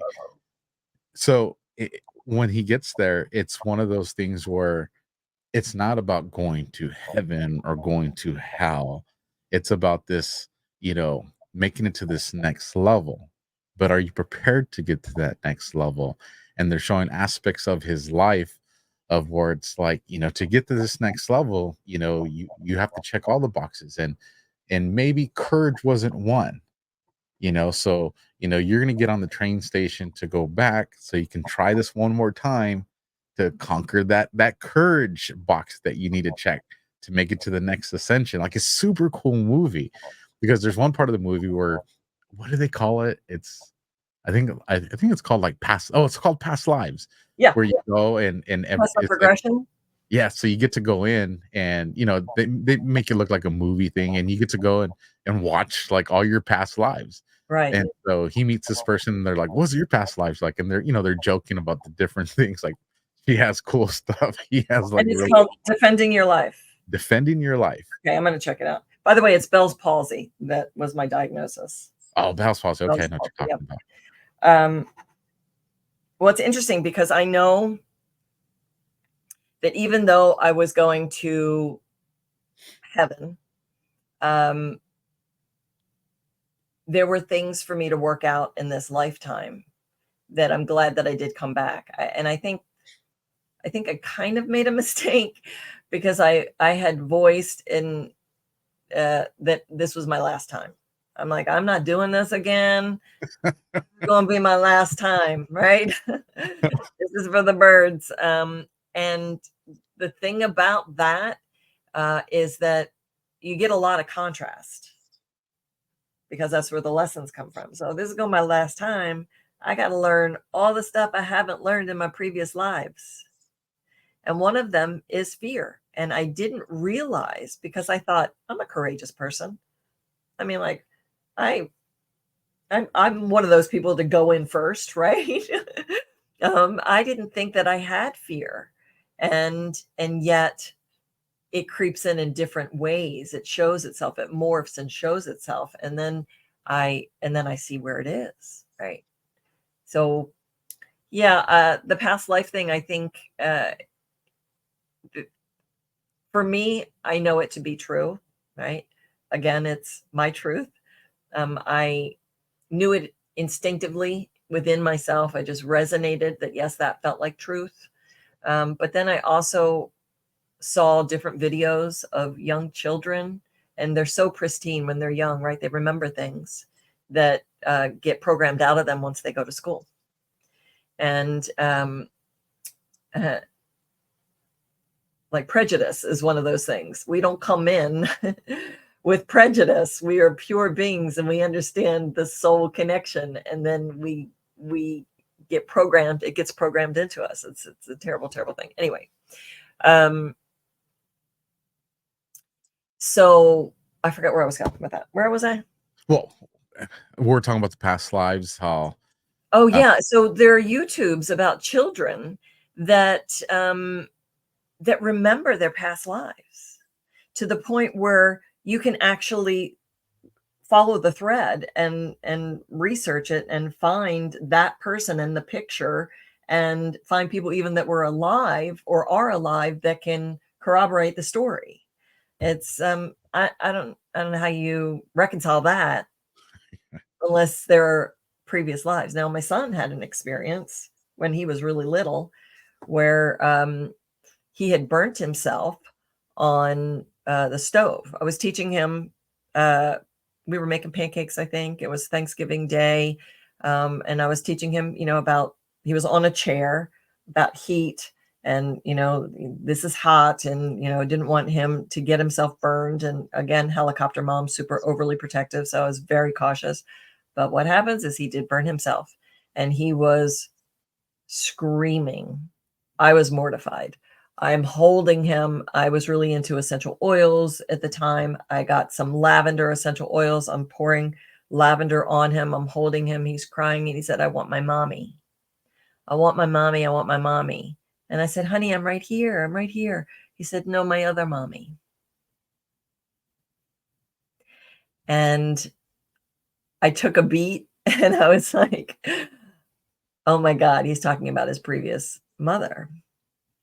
And I said, honey, if I could get her for you right now, I would. And I said, but right now it's just me, right? And so we moved through that experience, but I'll never forget it, right? That he wanted his other mommy, and he actually had given me more details about this other mommy in other times, and what his life was like. Now he would ask him now, he'll say, I made it up. But as a toddler, they don't even know to make up what that was, right? Mhm. So yeah, I'm on board with the whole reincarnation thing, and I think you're right. I believe that there are levels that you reach. So yeah, what I else do we want to talk about? We talk about psychic, we can talk about energy healing, we can talk about spiritual experiences. I had this one spiritual experience when my very, very good friend transitioned. I had seen him. We were spiritual buddies. We would get together and just, jam on spiritual talk. And we had brunch. He was living in New York and he had come back to Vegas, and he's in the entertainment industry. And we had brunch and just had a really wonderful exchange. But there was something different about him in this exchange, and that he was like surrendered. Like there were dreams of things that he had wanted to do. And I think he was in his 50s. And he wanted to do like a one-man show, and he wanted to do certain things. And then he was like, yeah, no, I think that time has passed, or I don't think that that's what I want to do anymore. And he said, I'm super happy. Everything's good. He was talking about an engagement. He was getting married. And but there was something he seemed to talk about each person that was significant in his life in a very different way. Like it was just pure and beautiful and surrendered, and it felt final, but I didn't really register during the conversation. And then he said, I'm going to be here tomorrow, so maybe we can still get together tomorrow. I'll give you a call. I'm like, okay, terrific. So I had gone out for a walk, stopped off at a friend's house, and I get a phone call while I'm there. And I pick up the phone and I'm like, hey, Rick, hey, babe, that was quick, right? And it's his daughter. And she said, no, my dad's in the hospital. He he said it was an aneurysm or a stroke or something. And he's in the emergency room and he's in a coma, and can you come? And I'm like, I'll be right there. So I started to run, and then I heard him. And I felt him. And when Alpha, it's going to be hard to describe it, but he was everywhere. He was in everything, and he was everywhere. He was in the clouds. He was in the trees. He was in the air. He was beautiful and happy and dancing. He was a dancer. But in everything. And he said, I said, no, because I knew it was coming. I'm like, no, don't go. And he said, I need you to be there for my family and to tell them that I'm good, that everything's going to be fine, and that I'm good. I'm like, I'm really happy. So I got myself together and I went home, and I sometimes I'll pull oracle cards. There are certain sets that I really like, and I use them just as tools. Use tools until you don't need the tools. And the card that came, there were two cards that jumped out, and one was like a life well lived, and the other one was like I'm expanded or something like that. They were two cards that were just, of course, for his messages. I went to the hospital, and this elation that was coming from me was not what is the norm of what you would have, right? When you are dealing with someone who is transitioning or someone who has passed, much less dealing with someone's family who is not on the same page. Yes, open, spiritual, but didn't have the experience that you had. And so I had to tone it down. And I said, Rick, man, you got to help me tone this down, because I can't like be all super happy moving into this emergency hospital room. And so I kind of got to an equanimous state, more of an even equanimous state. And I walked into this tiny emergency UMC room where his body was. And it was weird because there's nothing. There was no feeling of him. He was everywhere, but not there. And so the hospital was keeping him alive, his organs and everything alive. He was definitely not there in the body.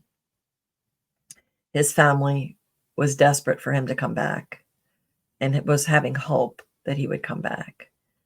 And so I had a job to kind of be there with them to help with that transition. But his body was being kept alive, and that gave me a whole different understanding of when you were an organ donor and what happens with that. So I came off being an organ donor, by the way.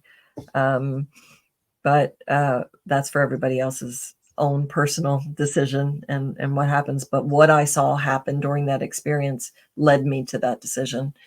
And then they finally let him go. I think it was a week or even longer of a stay in an emergency room. So you can imagine what that bill was.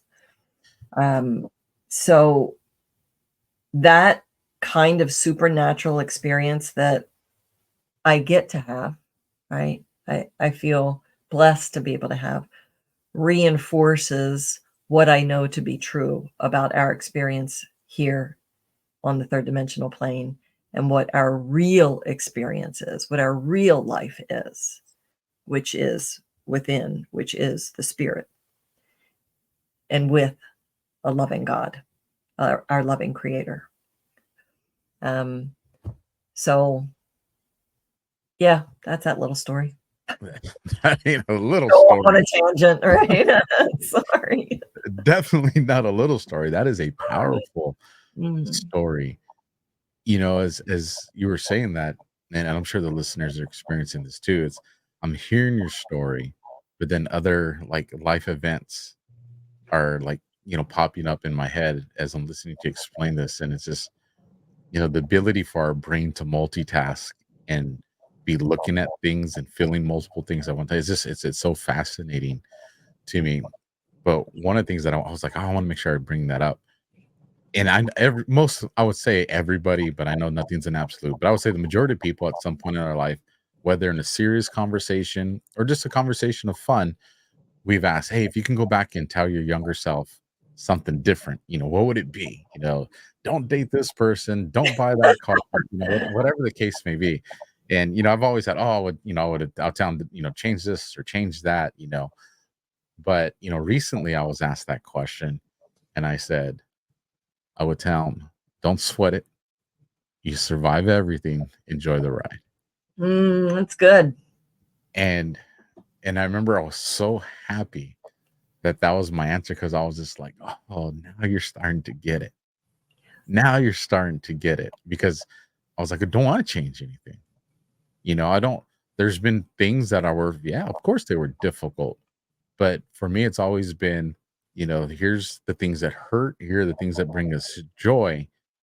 And to really understand the spectrum of what true joy feels like, you have to understand what the counter of that is. So Contrast. yes, contrast is clarity. Mhm. Yes, this really hurts, but because this hurts so much and I know what that kind of hurt feels like, I also know what the true feeling of this kind of love feels like as well, which makes me cherish that even more, because I know what the contrast to that looks and feels like. And I'm at that point in my life where, yeah, there's some tough things going on. I'm in a battle, of course, but it's just another story for this amazing life that I get to live. And I'm just like, hey, listen, when I go up there, I'm gonna be like, man, that one was action packed. Like that one goes up, that goes in the action section right there. Like this was, this ain't one of them. This was not a boring story, to say the least. Like, man, we were really trying to check a lot of boxes on that one, weren't we? Right. Yeah, I described it as getting off of a roller coaster. It's a roller coaster ride for sure. And and those of us who are also aware of it, can you imagine how painful it is for those who aren't? Yeah. Right. And let's go back to the whole judgment piece and self-judgment. You'll notice that the people that judge externally the most are the ones that judge themselves the most. And when we can get to that, when we truly understand that, embody that, then we have compassion for the people that are spewing all the judgments and the hate. And I went through this, period of time. I had to come off social media for a little while and sequester. I'm empathic and an introvert, actually.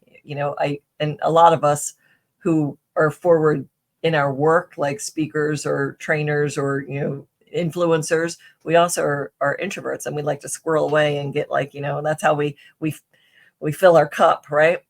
But I had to do that for a while. I had to really pull away so that I could fill my cup, so that I could come back for the for the last chapter, right? For the big show. But I do find it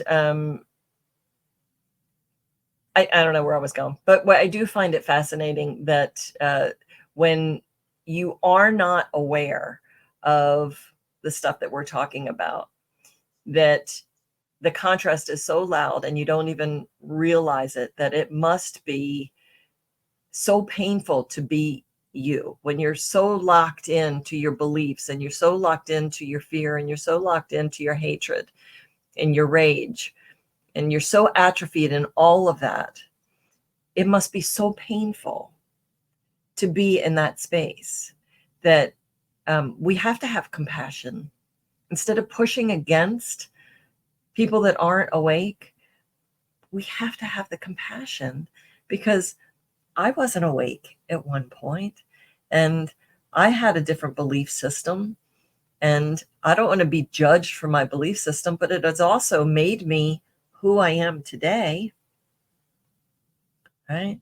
So if we could just be a little more gentle with ourselves and a little more gentle with each other, I think it would go a long way.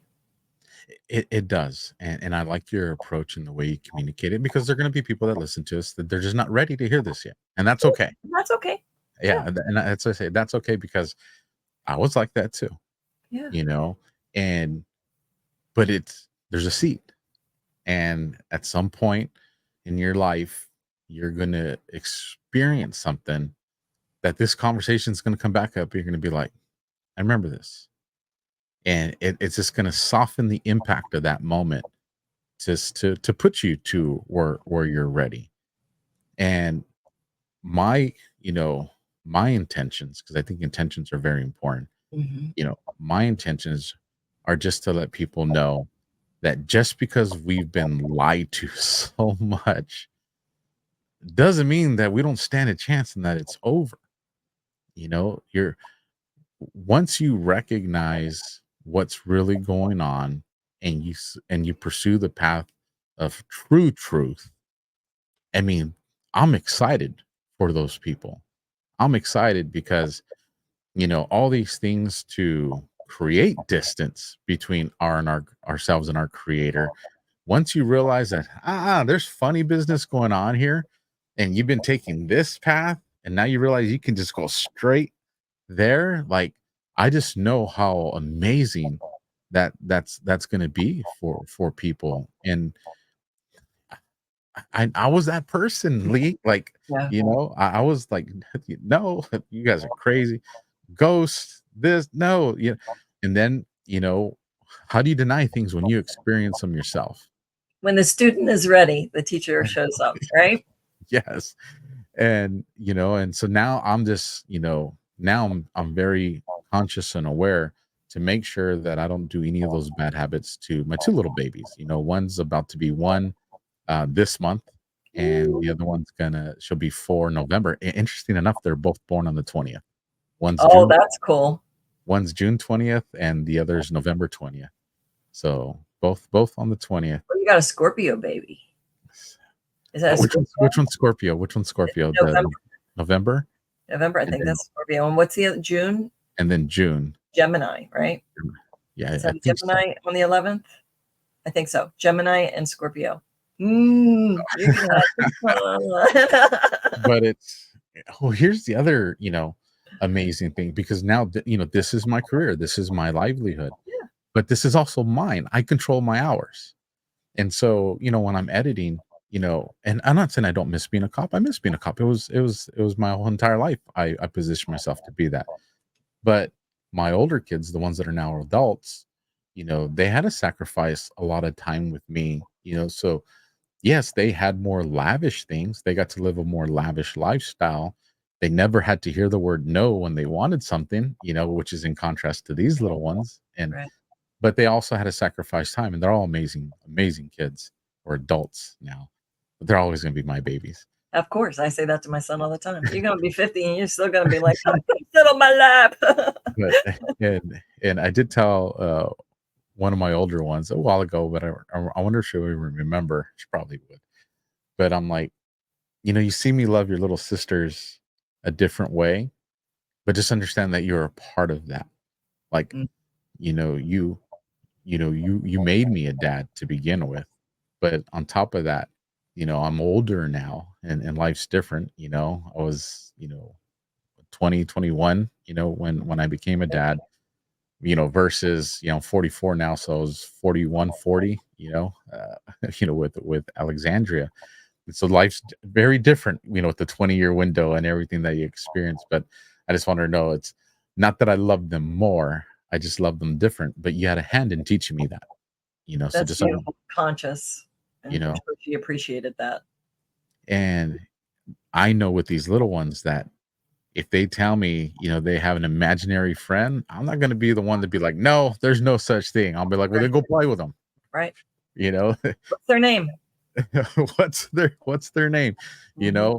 Whether it be imagination or real, I'm going to help expand that experience for you. That's right. And go there. And when you're aware of these things, you start to notice things.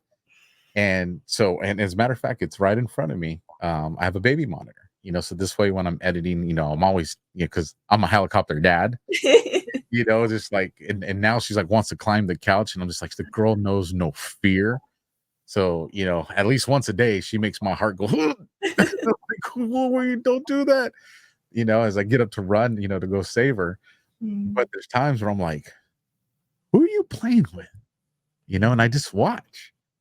And she's chuckling, and I'm just like, whether it be an imaginary friend or a light being or whatever, she's having fun. Fairies.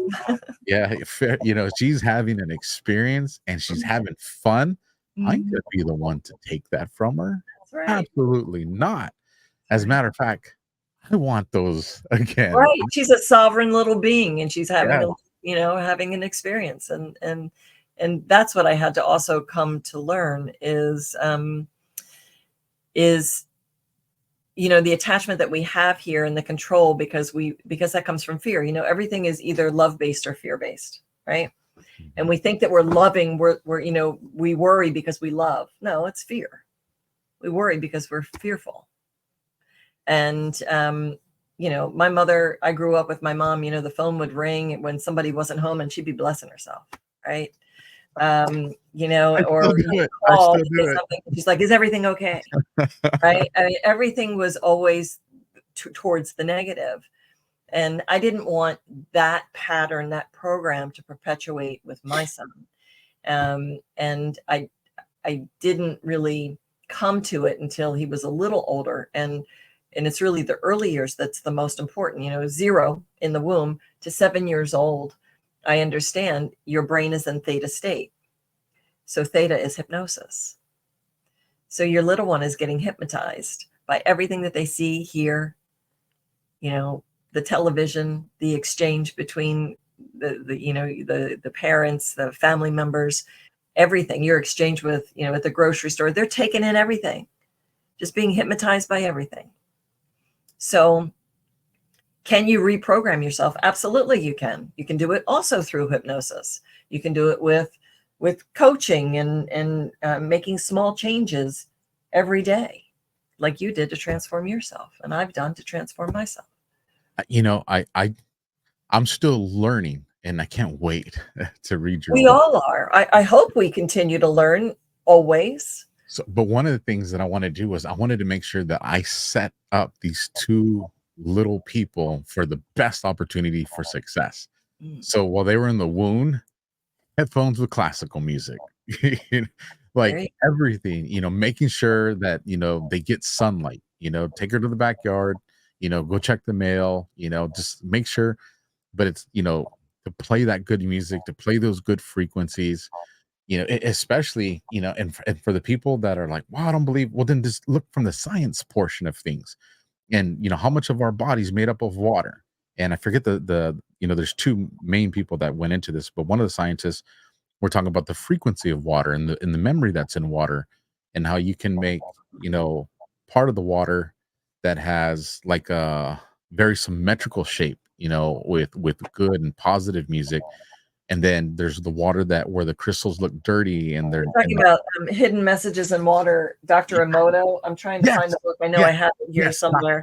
Dr. Emoto. Dr. Emoto. It was one of my biggest ahas, because we are made up of mostly water, and we're programming that water with our thoughts. So what I say is, you're either poisoning yourself with your thoughts and your words, or you're nourishing yourself. And it's not even just yourself, it's others. So you have to choose your words wisely. But until you get that, until you embody that, it's just kind of, oh, well, that's hocus pocus or whatever. But that's science. It's all very grounded information. I joke about the woo-woo because I owned a wellness center here in Vegas for 6 years. It was 6,000 square feet. It was amazing. We did all kinds of great supplemental, healthcare, and we did yoga and meditation and gongs and sound healing and Reiki and all kinds of really great stuff. But I was like, this was not going to be a woo-woo place. This is not going to be like, it's not going to be beads and, chanting. I would joke about that. I'm a very grounded person, and I come from a business background, and I'm like, I'm not like the hugger, well, I am the hugger. That's what happens. You become the hugger. But I don't do yoga. People still think I'm a vegan and I do yoga. I'm like, no, it doesn't happen. Neither. One of the things that me and my buddies say when we do the synchronicity show is we tell people, hey, look, especially for, America First MAGA people, I was like, they'll definitely get it. But we say, make woo great again. There you go. There you go. So we tell, because it is true. And the only thing that can happen if you, I always tell people, at least entertain it, because all it's going to do is just give you a more happy, balanced life. There's nothing negative that comes from it, like with my little girl, because I understand we're water, and I understand, well, a large portion of us is water, and because words have impact on that, sounds, music have impact on that. I tell my little girl multiple times a day, you're so beautiful, you're daddy's princess, you're so pretty, oh, look at daddy loves your ears, look how pretty your eyes are. There's not one day that has passed in her little life where she probably hasn't had between 10 and 15 times, if not more, daddy telling her that she's pretty, that her hair smells beautiful, that her eyes are shiny. Oh, your daddy's princess. Because I want to fill her body and her soul and her light with that. So that way she just carries it on. And if people are like, well, I don't believe in that woo-woo, then let's just say all of it is fake. At the minimum, I've established the base for her on how a man should treat her. At a minimum. And also adding to that, look at how kind you are. Look at how compassionate you are. So start programming the things that you want, that we would want our children to be, right? Look how giving you are. Look how you light up. So we want her to know that she's more than just her body, right? She's more than just her physical body. She's spirit. And that spirit is kind and loving and generous and extraordinary and yummy, right? And look at how, just by your kindness, look how that impacted that little boy. You know what I'm saying? So just expanding her awareness and honoring the light that she is. Yeah, she's having a physical experience, but it's the light that she is that's the most important. It's great. Oh, I know we've taken it long, but I do want to cover something before we wrap it up. yeah. I want to make sure, because I wish when I first heard this word that I would have really understood it, and it's that word empath. Hmm. So for people that have probably heard it but don't really know what it means, because it's been incorporated really in a lot of the conversation we've had. But what is empath for those people that have, like, I've heard that before, but I don't know what that is. So I'm going to give you, oops, something just happened. I'm going to give you my personal definition or experience. So it's people that are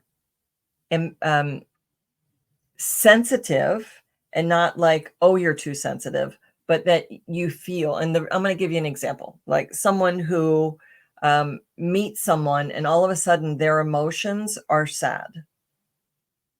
You know nothing about that person, but all of a sudden you feel a sadness. And what they're feeling is that the person that they just met is grieving. You walk into a room full of people, and the level of energy that is emanating from all of these people feels like you've got little darts coming at you. You are this magnet kind of emotion that is coming at you that is not yours, and you feel it viscerally. The thing is that you can take, just like, we're in a duality existence, right? We're in a this reality is about duality, right? Right, wrong, light, black, right, dark. So when you look at empaths, we always have two ways to experience it. We can either lean in. Oh, this is a good lesson in mindfulness. So you can either lean in and be the participant in the contrast that it's providing you, because it can be uncomfortable, and a lot of empaths end up secluding themselves and never going out, right? Because they can't handle the energy of other people. Or you can empower yourself and lean out and be the mindful observer of it and use it as the tool that it's meant to be. So you have full control over your abilities, whether it's psychic or being an empath, whether it's healing, right? Just like when I had the wellness center and I was doing psychic work and intuitive work and healing work nonstop every single day, I was so wide open and it was coming all the time. I don't want to go to the grocery store and know that that person's cheating on that person. I don't want to know that. Right? It's like there's a responsibility in that. That's for their experience, and it's not my responsibility to tell anybody anything. So that particular situation, that's when I'm like, I'm going to shut this down. I'm going to let it go dormant. And I directed it. I only want it when I'm working with someone on their spiritual development through coaching or through grief or through their healing or whatever. That's when I want it. Okay. So the empathic thing that has a whole nother layer, which a friend of mine does coaching with empaths and people moving out of narcissistic relationships, which is a very interesting dovetail. We had this great conversation yesterday. Because when you're an empath, you attract these relationships that are often really toxic and narcissistic. Someone else described it to me as like being a bug light. You're a bug light and everything's attracted to you, even the stuff you don't want, right? So yeah, it's a gift. And I wouldn't change the feeling of feeling someone else and being compassionate when it's on my terms. Again, I did this book signing the other day, and a woman came up, and I could feel the emotion, and so close to the surface that I couldn't talk to her about my book. You know, like she's holding the book. I couldn't like just talk to her about the near-death experience. I'm like, I got to talk to you about what's going on with you.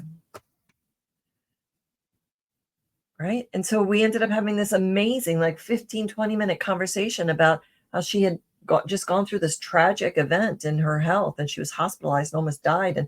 And everything was so close for 3 years. Now, we wouldn't have been able to have this exchange and have a little bit of healing that went through if I wouldn't have been able to feel her. So now in your circumstance, you didn't even know what to call it, but you just intuitively knew that you needed to hold that person's hand and help them transition. You intuitively knew that someone needed your compassion.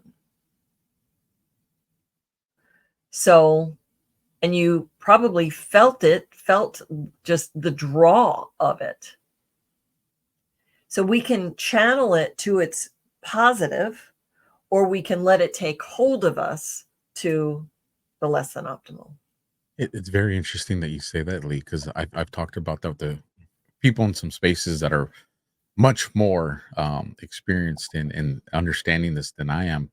But I told them one of the interesting things that I recognized at that moment of death for people, like I said, it's unfortunately, part of that job, but also say fortunately, because it helps you gain insight and experience. Because I was in a situation most people don't experience. Most people aren't around when a lot of people die. You would, maybe doctors and nurses, firefighters, but being there and the interesting thing is what I'm about to explain. It didn't always kind of correlate with what they look like. Like, just because a person was a gang member, or just because this person looked like a soccer mom, I never noticed that it was just, there was no consistency in what I witnessed that had to do with the way people looked, right? That prejudice that we have. Right. But, and fortunately, majority of the time it was a good thing. But at that moment, I would either see and sense a very just relaxed, peaceful, like feeling, like I could feel it because I am very, empath. Or there were some situations where I could just sense the sheer terror.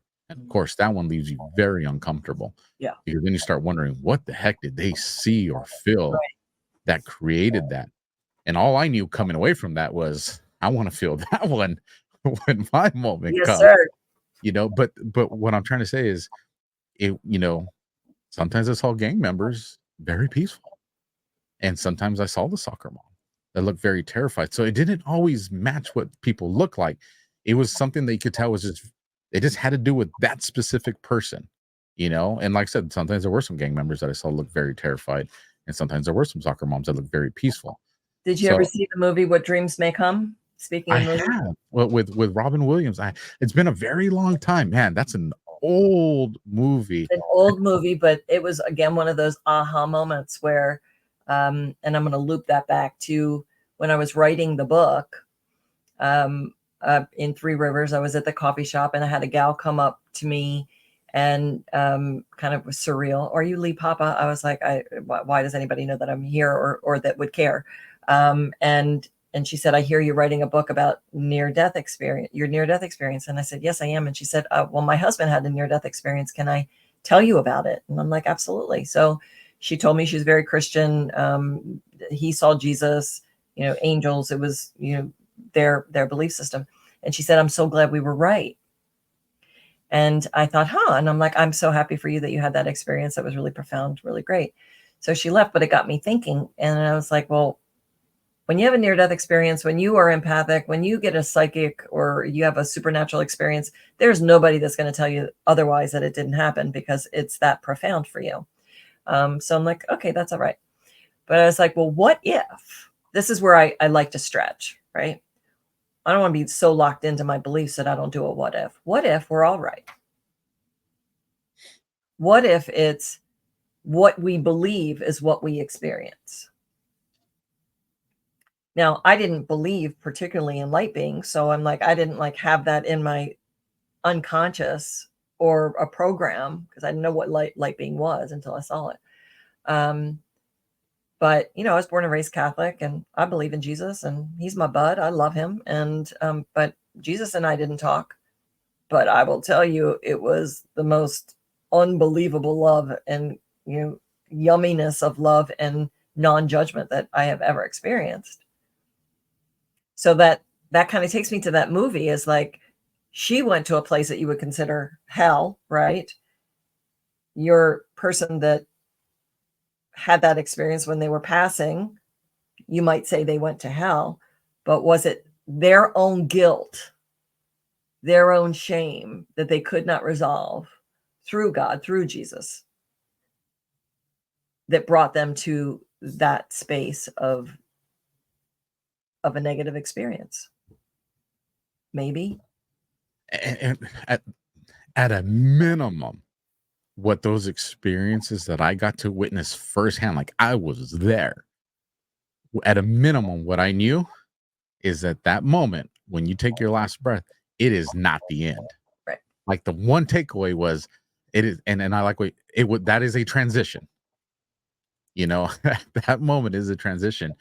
And that's why I think you're right, to have that life where you're happy and the energy and there's positivity. It doesn't mean that, you don't experience real world problems. Right. It just means they don't control you the way they used to. Well, it's a movie. Yeah. More and more as I get older and more expanded in my spiritual understanding, that I don't get triggered as much. I mean, tiny triggers, but I don't get triggered. And I see it for what it is, right? The non-player characters, I see it for the movie playing out. I see it that everybody is just a character in a play. But the most important thing is my inner journey.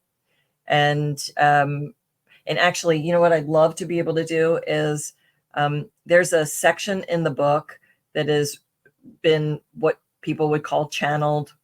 I say divine guidance, from God, creator, source of divine. You can call him Joseph, you can call him whatever. But it's a really beautiful talk about what our existence is about. Would you be okay with me reading that? Absolutely. And let me bring it up so people can see which book we're talking about here. Oh, that's nice. Thank you. I have to get my spectacles on. And for those that have been listening and not watching, scrolling across the screen is all the links you need to find Lee, to purchase this book, to get more information, to really get tapped into all this. But don't worry, you don't have to pull over. I always do you guys a solid. In the description is all the links. You don't even have to type it. All you got to do is click it and it will take you there. Awesome. Thank you. Okay, so this is what I received. Love enters us from a well of existence that is streaming from the natural source. We do not own it. It flows freely and is given with no requirement or judgment of its use. It is the life force of all creation. I am here to tell you that this life force runs through each and every one of you and each and every one of all living beings in the cosmos. If you could glimpse for just one moment the purity of the light of all existence, the same moment that we allowed Lee to experience and to draw upon for her strength in her journey as she continues to expand into the being that she already is, it would most definitely change you. The worry and the fear that penetrates every layer of your current existence would vanish like a streak of lightning in the night sky. It would melt all the worry and the darkness from your hearts and fill you with the light of love for all mankind. There would be no differences, no wars to fight, no burdens of finance, as with this love, all things for all people are possible. Your limiting knowing of what the light is the only problem or issue that you need to resolve. The only issue. As once this clarity is yours, you will no longer seek anything but the essence that is the light of pure energy. You see, this strength that is the you that you do not know is just below the surface to be uncovered by you. This is the journey you see.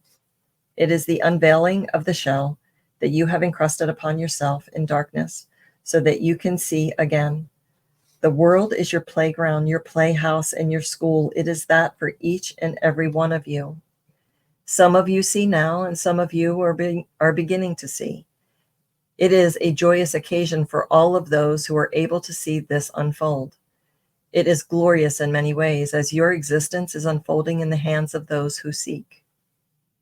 You are the beauty and the life of all beings and all people, and the sages of the old ways will no longer be the ones that those follow, as the followers will be only you in your own path of seeking. This is true for all. Do not seek to find what is already within you. The path to the enlightened is with you.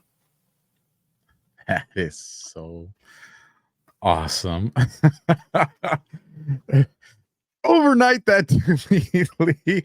I am pumped. You guys, you want more of that book? Links down in the description. Lee, this has been an awesome conversation. I can't wait to have you back because there's just so much more that I want to talk about. I know the audience is going to be like, ask her this and ask her that. So there's no doubt in my mind that we'll have you back. I will give it to you for your last words to the audience before we say goodnight. Be gentle with yourselves. No judgment. No death. Only life and only love. Absolutely love that. You guys, Lee Papa, this is the AlphaWarrior Show. We run the show commercial free. So do me a favor, stick around, support the people, support this show. And I'll catch you guys on the next time. Mondays, Tuesdays, Wednesdays, 9 p.m. Eastern, 6 p.m. Pacific. Semper Fi, guys. First in, last out.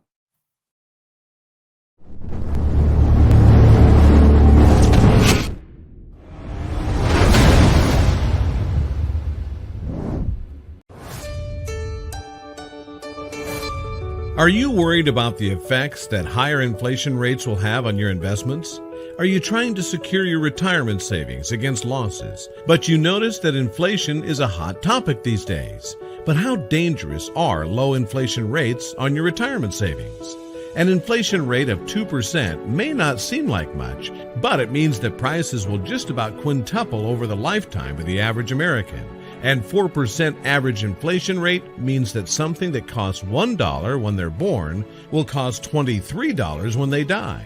That demonstrates the danger of even low inflation rates. So when it comes to gold and inflation rates, many investors want to know whether inflation rates have an effect on gold prices. What history indicates is that over the long term, increased inflation should lead to correspondingly higher gold prices. From September 1971 to August 2020, gold grew 7.5 times as much as inflation.